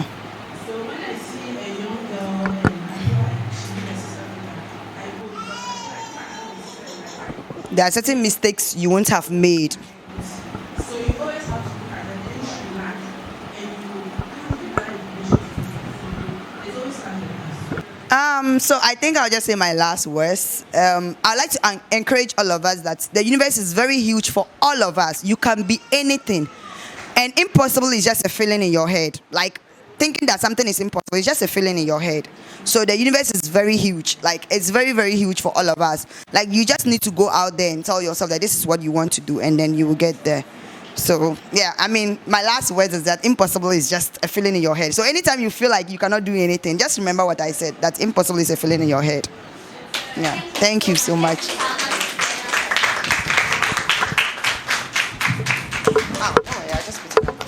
Miss Aminu just spoke on how we can empower ourselves through mentorship and leadership. She said a lot, and then there is one point that she mentioned that I would like to say something small about what exactly we want from our mentors. Some of us, we are lucky to have mentors in our life, but others don't have. You guys are now trying to figure out who to mentor. But one mistake that people make is that when you choose someone to be your mentor, as she said, know exactly what you want from the person. It's not everything about the person that, because the person is your mentor, so you just want to be exactly. It could be how the person talk, it could be how the person dress, as Jado said. It could be one, unique thing about the person that you want to learn. You don't have to be exactly like the person, because you don't know the price the person paid to be where she is. So let's know exactly what we want from our mentors, and let us not copy blindly. So at this juncture, it is time for reflection. As I said earlier, the open discussion with the question and answer session we had with Miss Ami. I think it was more or less like something like that. But it's now time for us to reflect on our takeaways. They've said a lot. One thing that ran through all their presentation is about social media. And then I said I'll tell you guys a story about social media. So this is going to be an open discussion. Your takeaways, please. Where should I start from?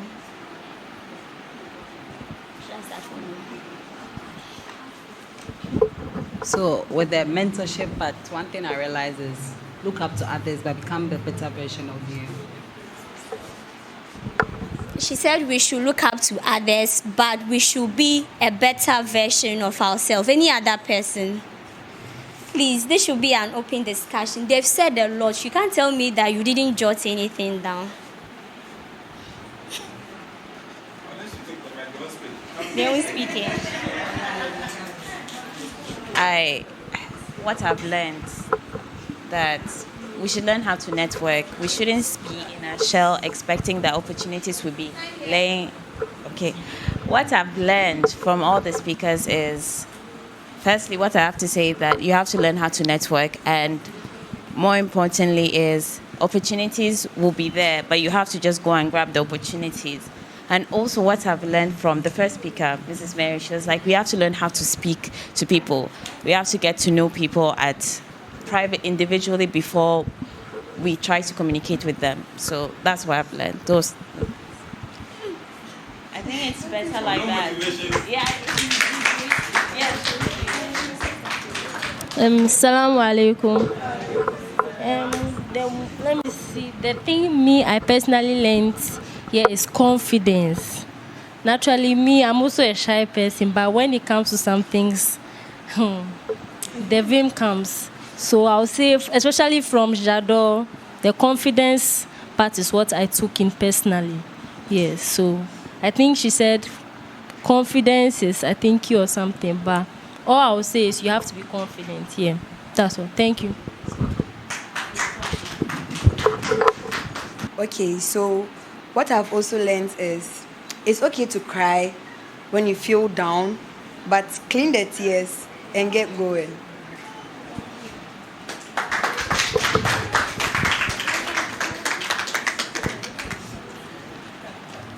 I also learned that in as much as we are trying to be included in society, as Mrs. Mary said, when you are brought to the table, make sure you are bringing something valuable.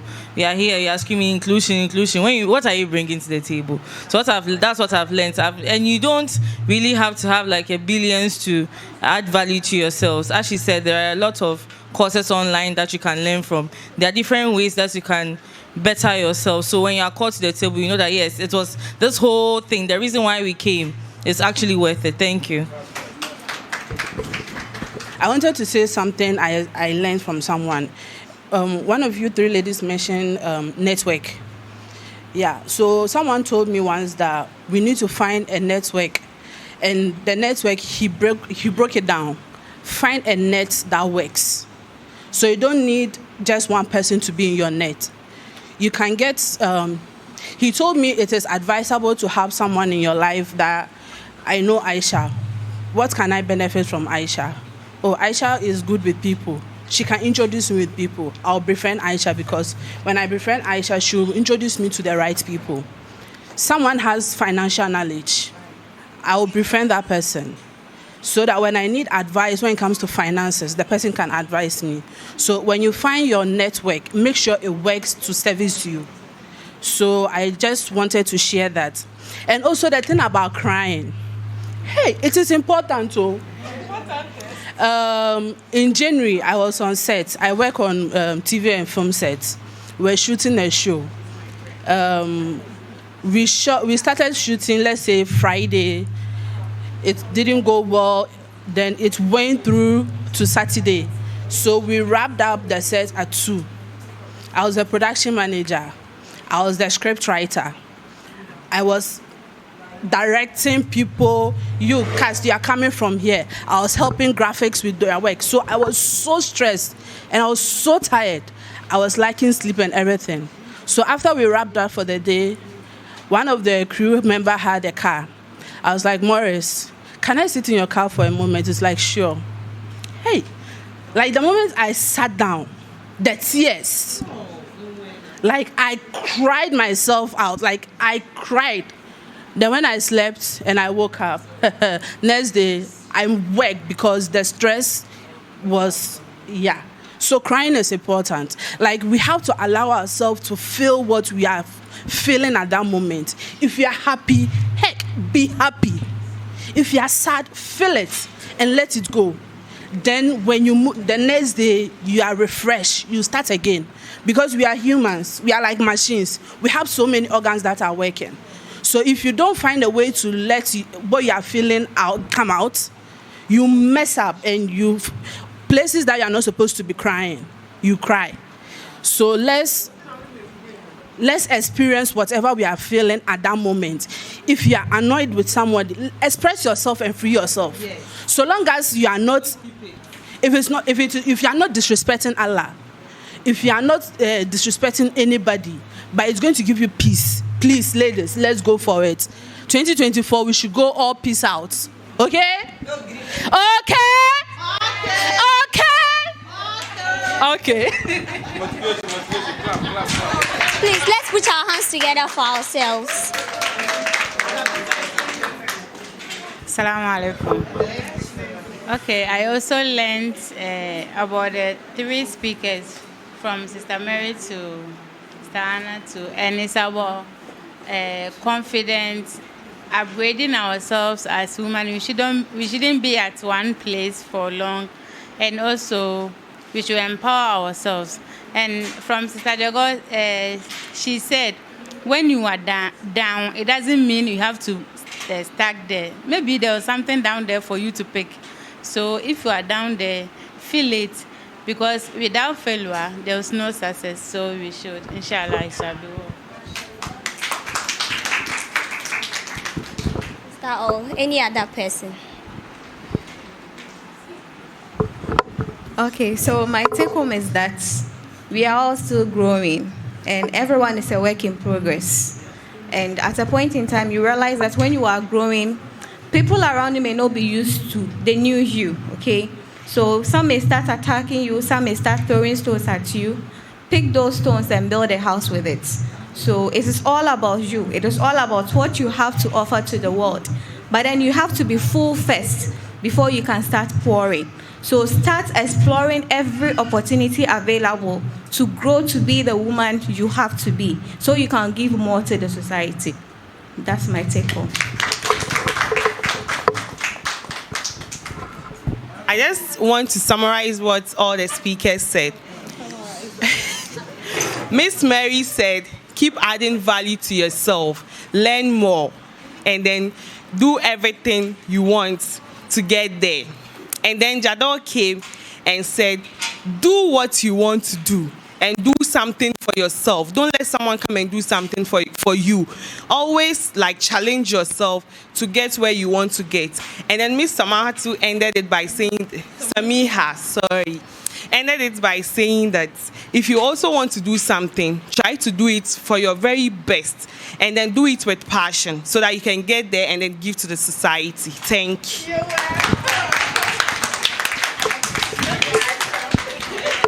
So I want to add something to the mentorship topic. For me, I've never had a mentor, like physical mentor. Yes, I've never had one. I still do not have a mentor. But currently, I mentor my kid sister. And so I'm able to differentiate how she feels now from how I was feeling before. How she finds things easier from how I would struggle to do things. When I was going to the university, I didn't know what course I was going to do. I literally did not even know what courses the university I was going to offers. All I knew was, okay, I think I want to talk, and so let me just go and do journalism. I got to the school and I realized, okay, it's communications. And in communications, there's PR and there's journalism. And I had no idea. I took a diploma form, filled it because, okay, diploma is just 2 years. Let me just do it, finish, go to Minhaal, probably I can get some coins. So that was the whole idea. Nobody was there to say, Rabbi, why do you even want to go and do journalism? Is it because you hear people on radio and you just feel like, at that time, everybody was about Mahaba and this, people like Sarauta, blah, blah, blah. And so you want to be there, right? Is it just about hearing people being on radio, or it's a calling and you are passionate about being on radio? Do you just want to do communications as a whole, communicate for organizations and companies, or you just want to do media? Initially, I thought I was good for just media. I finished doing it and I feel, okay, I don't even feel that thing for media that much. I just want to do communication for impact. And so being in an organization like this, where we are able to organize things like this and talk to people about social issues that are happening, makes me fulfilled. But it took me a lot of time to figure it out. My sister goes to school. She's going to the senior high. She doesn't know what she wants to do. She's like, Rabbi, everybody says because I got 7 ones, I have to do science, so I'm going to change my course. But what do? She says fashion design. And all my uncles are like, how can you get 7 ones and do fashion? It doesn't make sense. But she has to do fashion because that's what she wants. After school, Fatih, don't you think you should do something in the university around fashion? And everybody is saying, no, she should just have a first degree. She should just do this. She should just do that.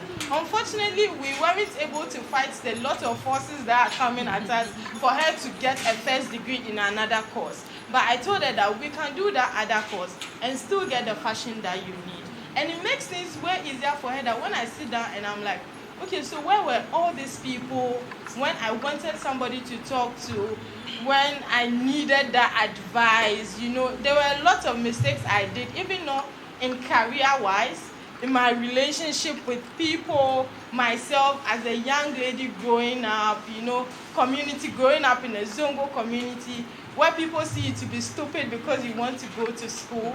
And it was hard. It was hard. And so I want all of us to take this opportunity. When you find anybody willing to mentor you, please take it. Please take it. When you find anyone willing to mentor you, please take it and be the best of mentees you can ever be. Because it's just through people that you can find your calling or your purpose, your path. You can find it alone, but it's hard. And it takes a lot of time. And so please, let's take the opportunity to be mentored. Thank you.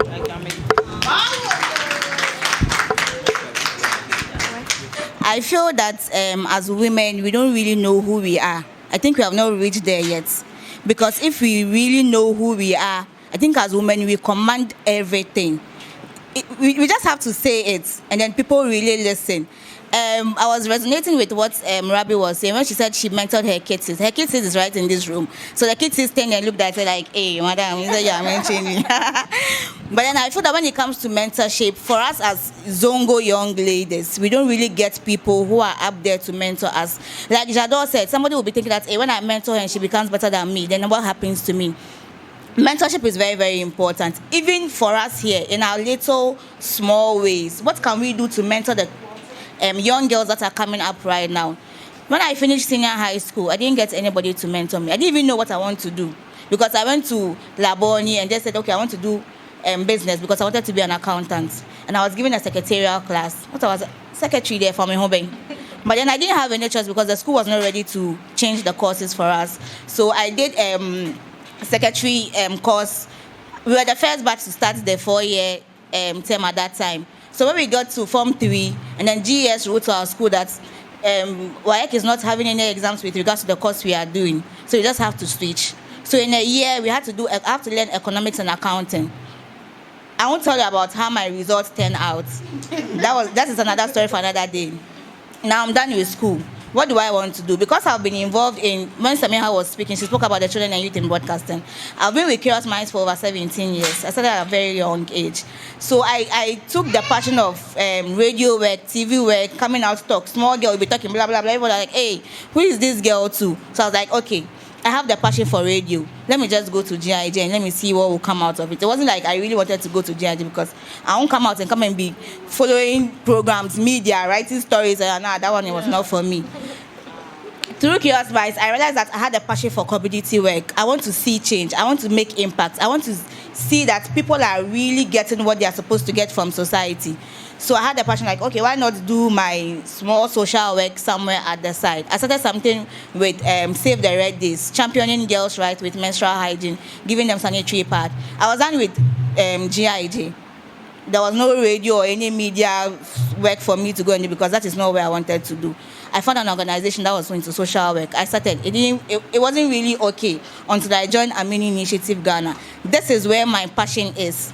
This is what I want to see, the change I want to see in the community. So I feel that as young ladies, mentorship, leadership is very, very important.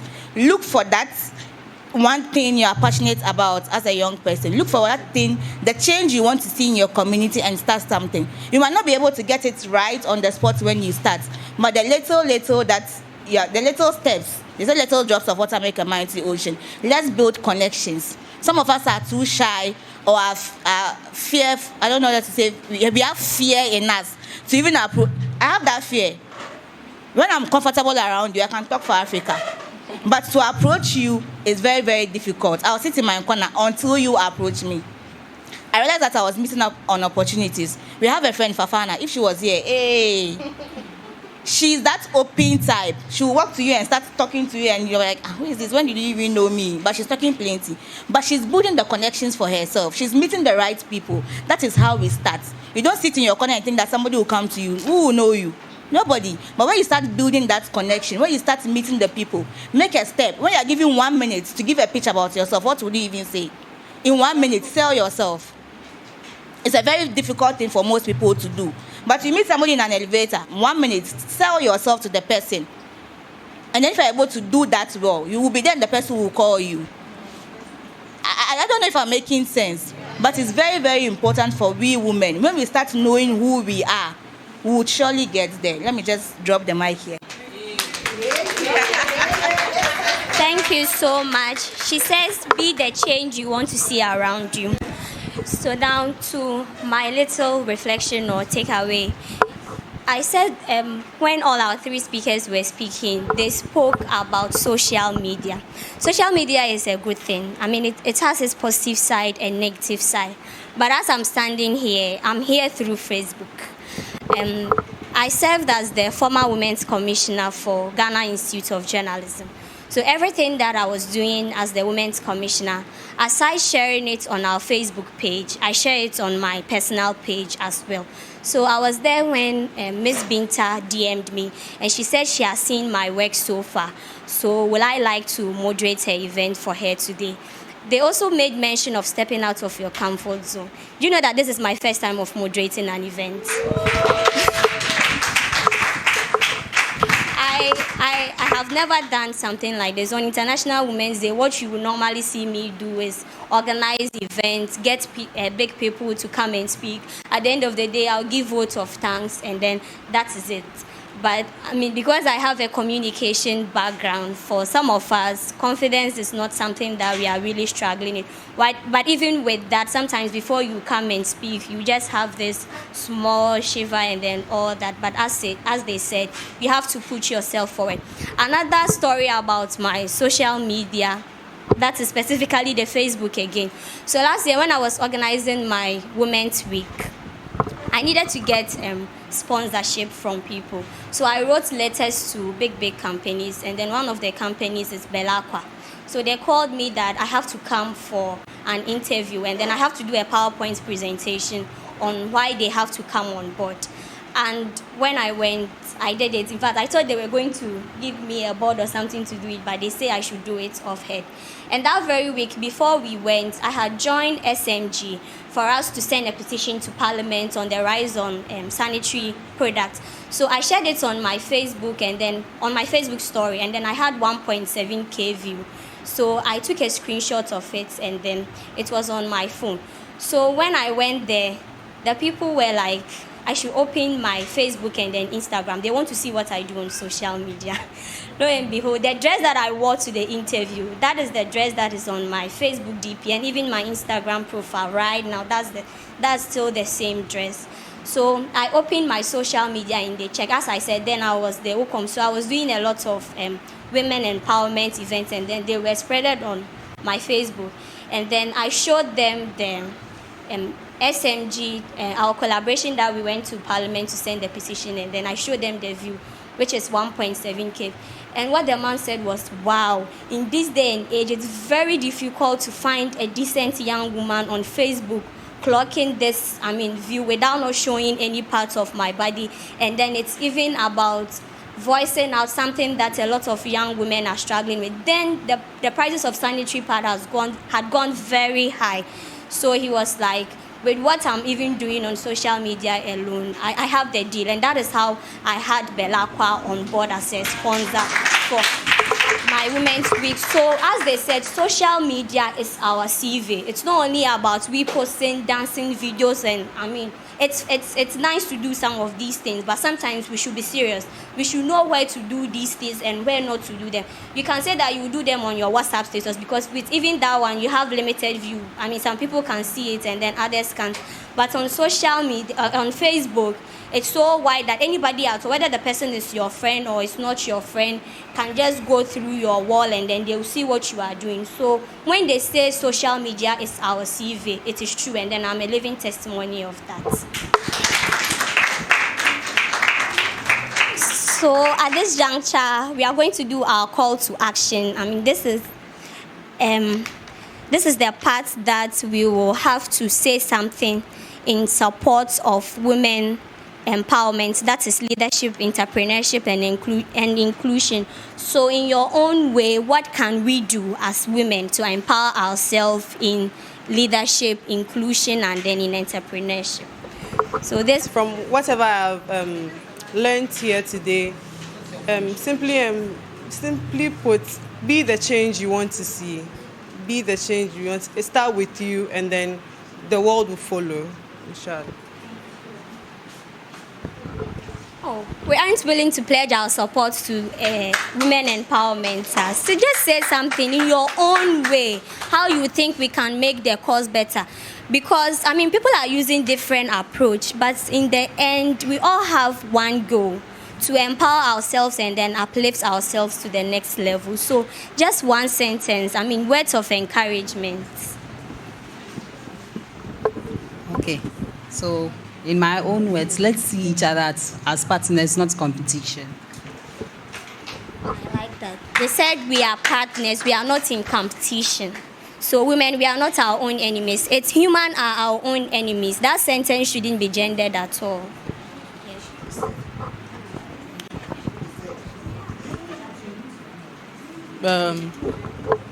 So to the camera. Hey sister, you may think you are not doing something right. It may be true, but you are being yourself, you are kicking it, and it's okay to fail. Remember, it's okay not to be okay. So long as you stand back up, you move forward. Inshallah, all your sisters are supporting you, so you got this.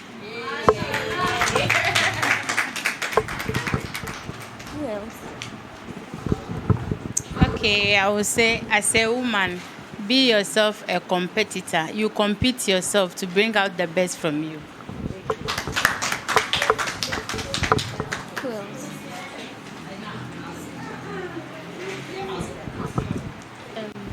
Assalamu alaikum. And as our auntie there said, it's okay to cry. When you are happy, be happy. When you are sad, feel it and get back up. That's it. Thank you.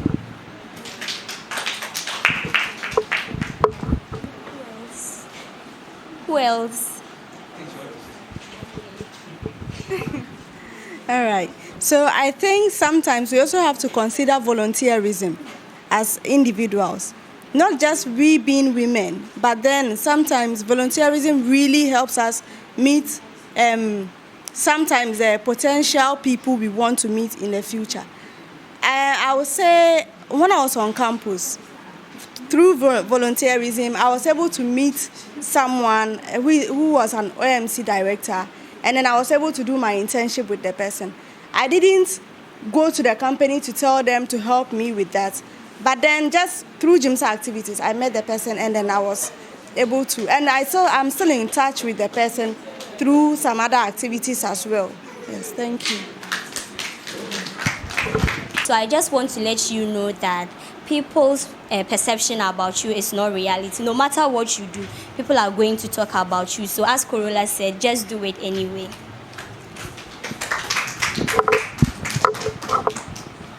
All too soon. Very soon we'll be drawing the curtains to an end. So at this juncture, I would like to call on Ms. Binta to give us the vote of thanks. Please, let's put our hands together for her.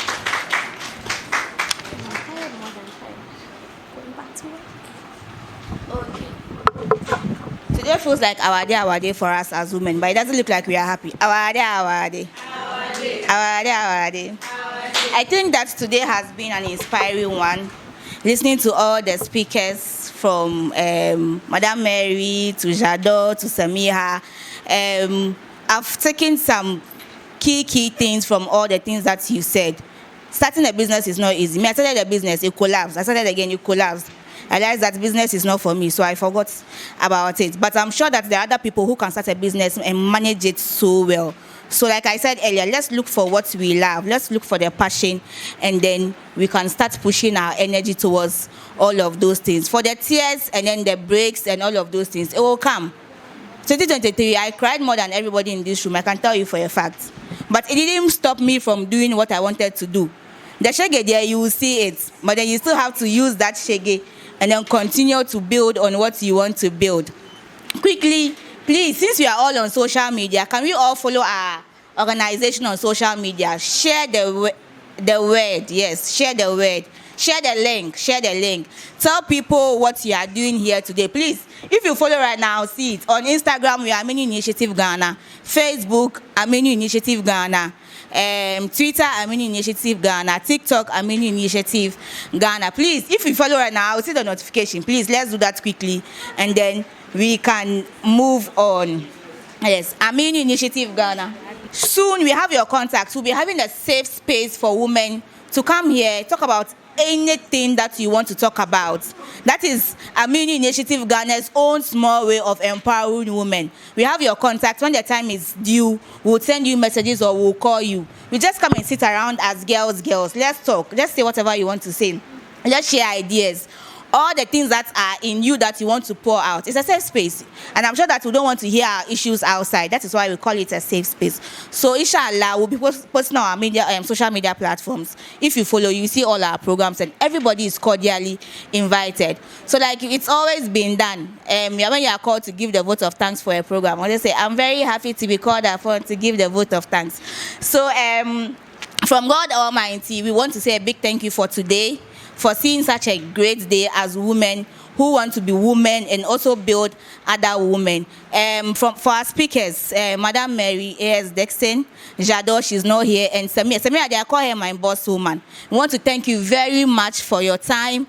I'm sure you had other engagement, because today is a really busy day. I've seen a lot of flyers for programs that are running around, but you were able to still make it to our program and inspire us as young women who are coming up. Thank you so much for your time.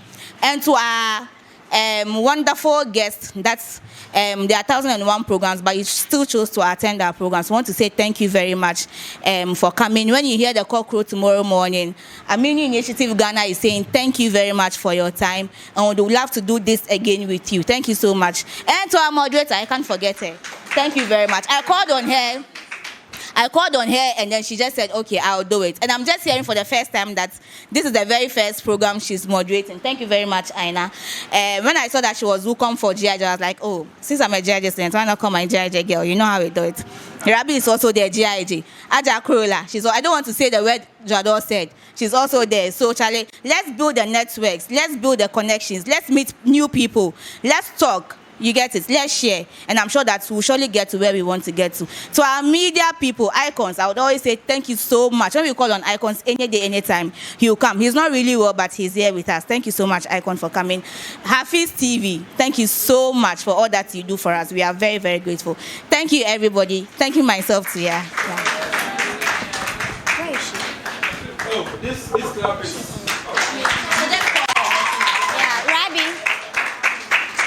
I think we're supposed to do this before the vote of thank, but all the same, Rabi, please, you are supposed to give the highlights of Aminu Initiative Ghana. Please, let's put our hands together for her.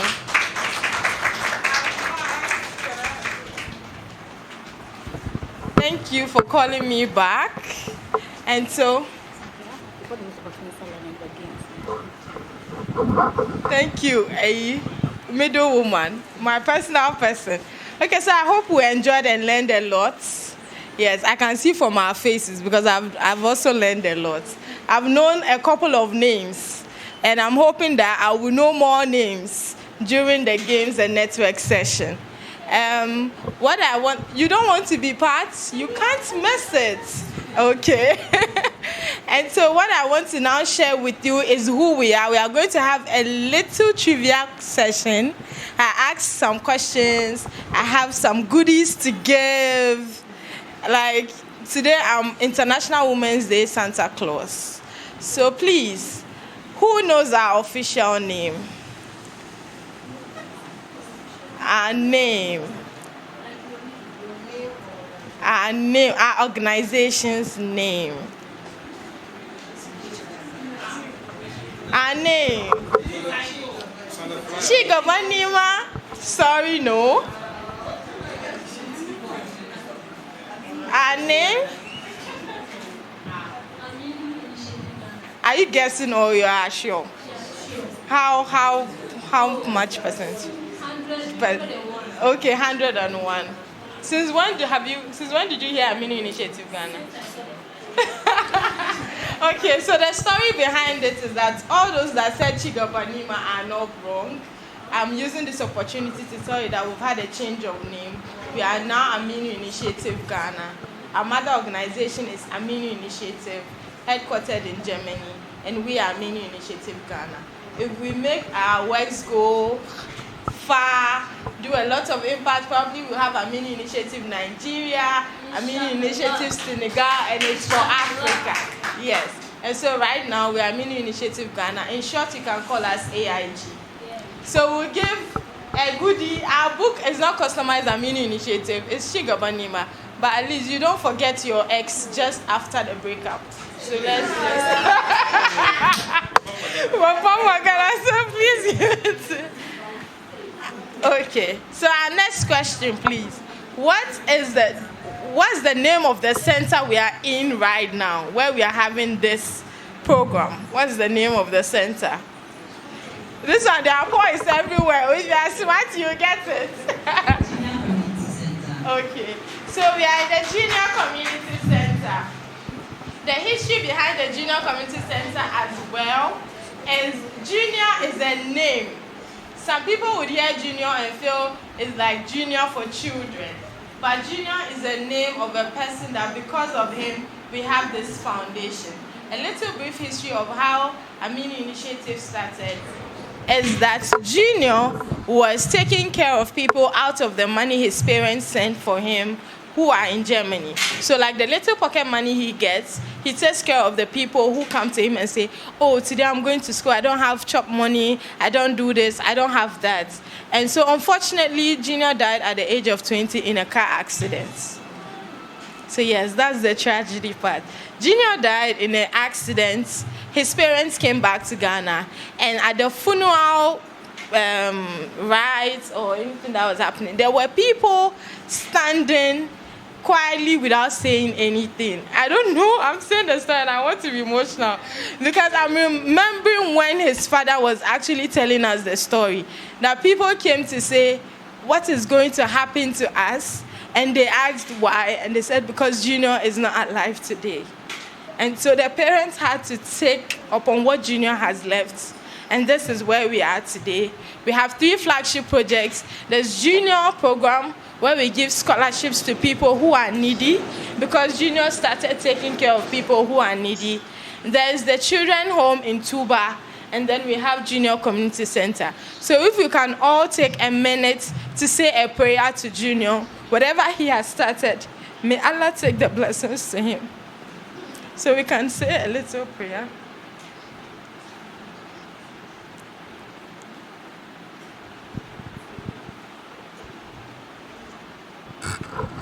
Thank you so much. And so, yes, we can go to the next question. I hope I didn't get you people emotional. Sorry.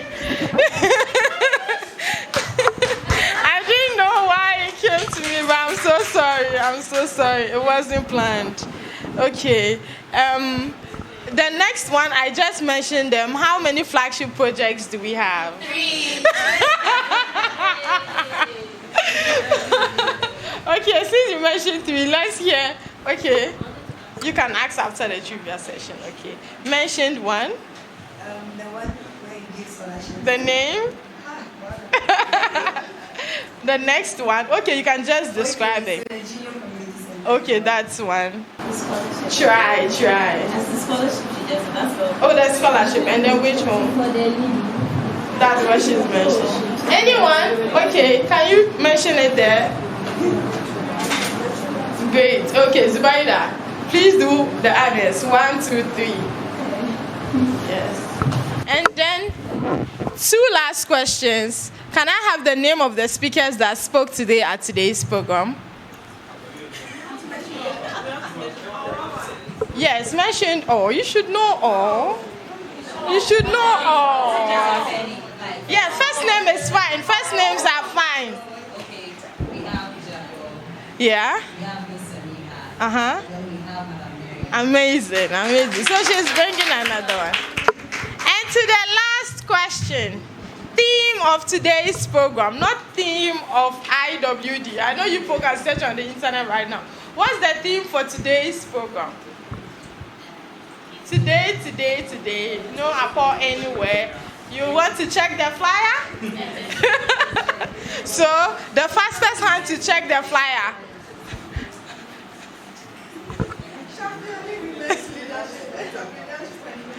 That's good. Thank you so much. So, yeah.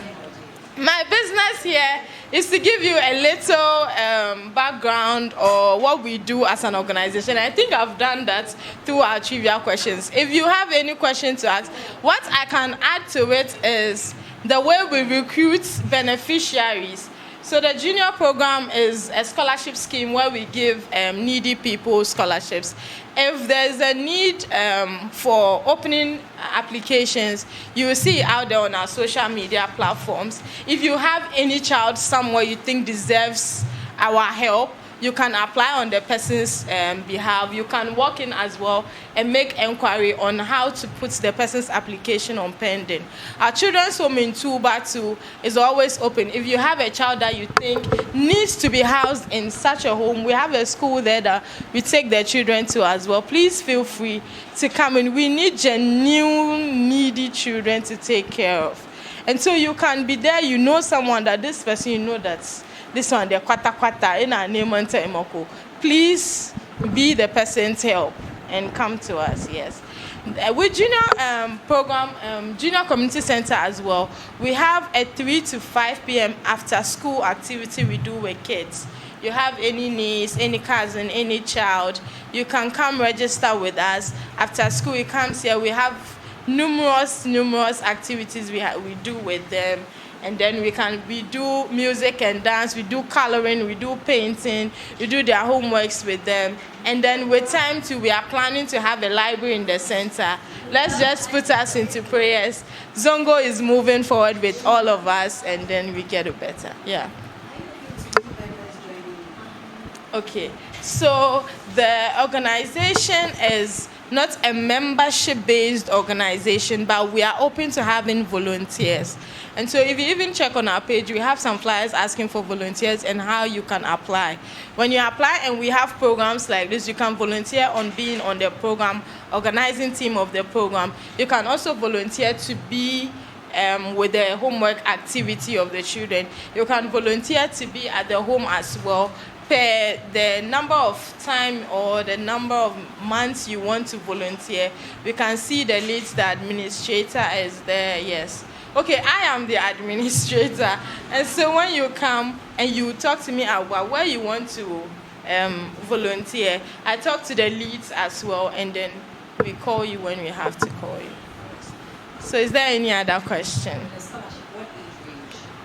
Every age range. But for Aminu, we really look at taking children, because the belief is that we take you since you are that young, and then we groom you to when you are financially independent. So we have people who finish senior high school but don't want to go to the tertiary. We put them into trade. Some are doing welding, some are doing carpentry, some are doing catering.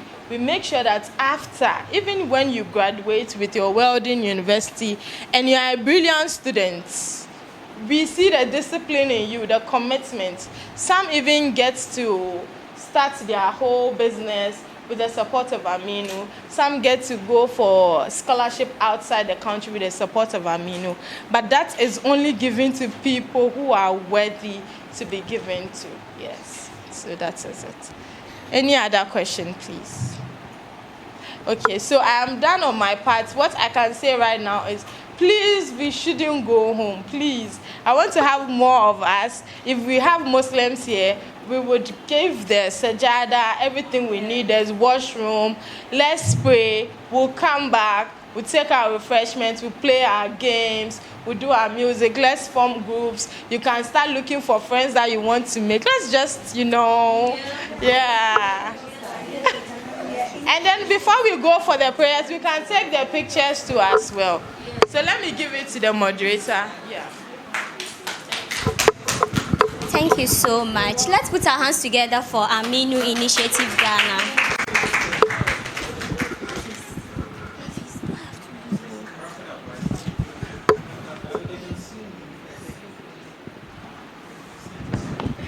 Before the commencement of the program, I told you guys that we aren't going to celebrate women alone. We are going to learn, and then we are going to be inspired as well.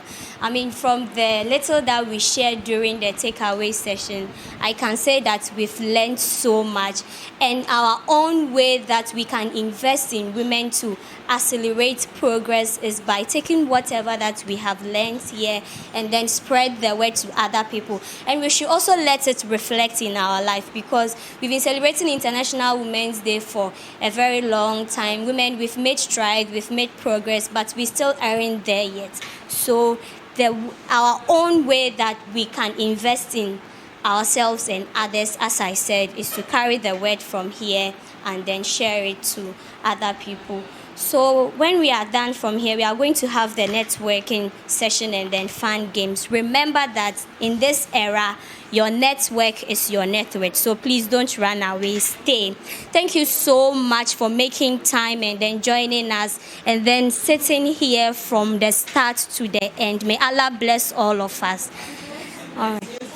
Amen. Thank you.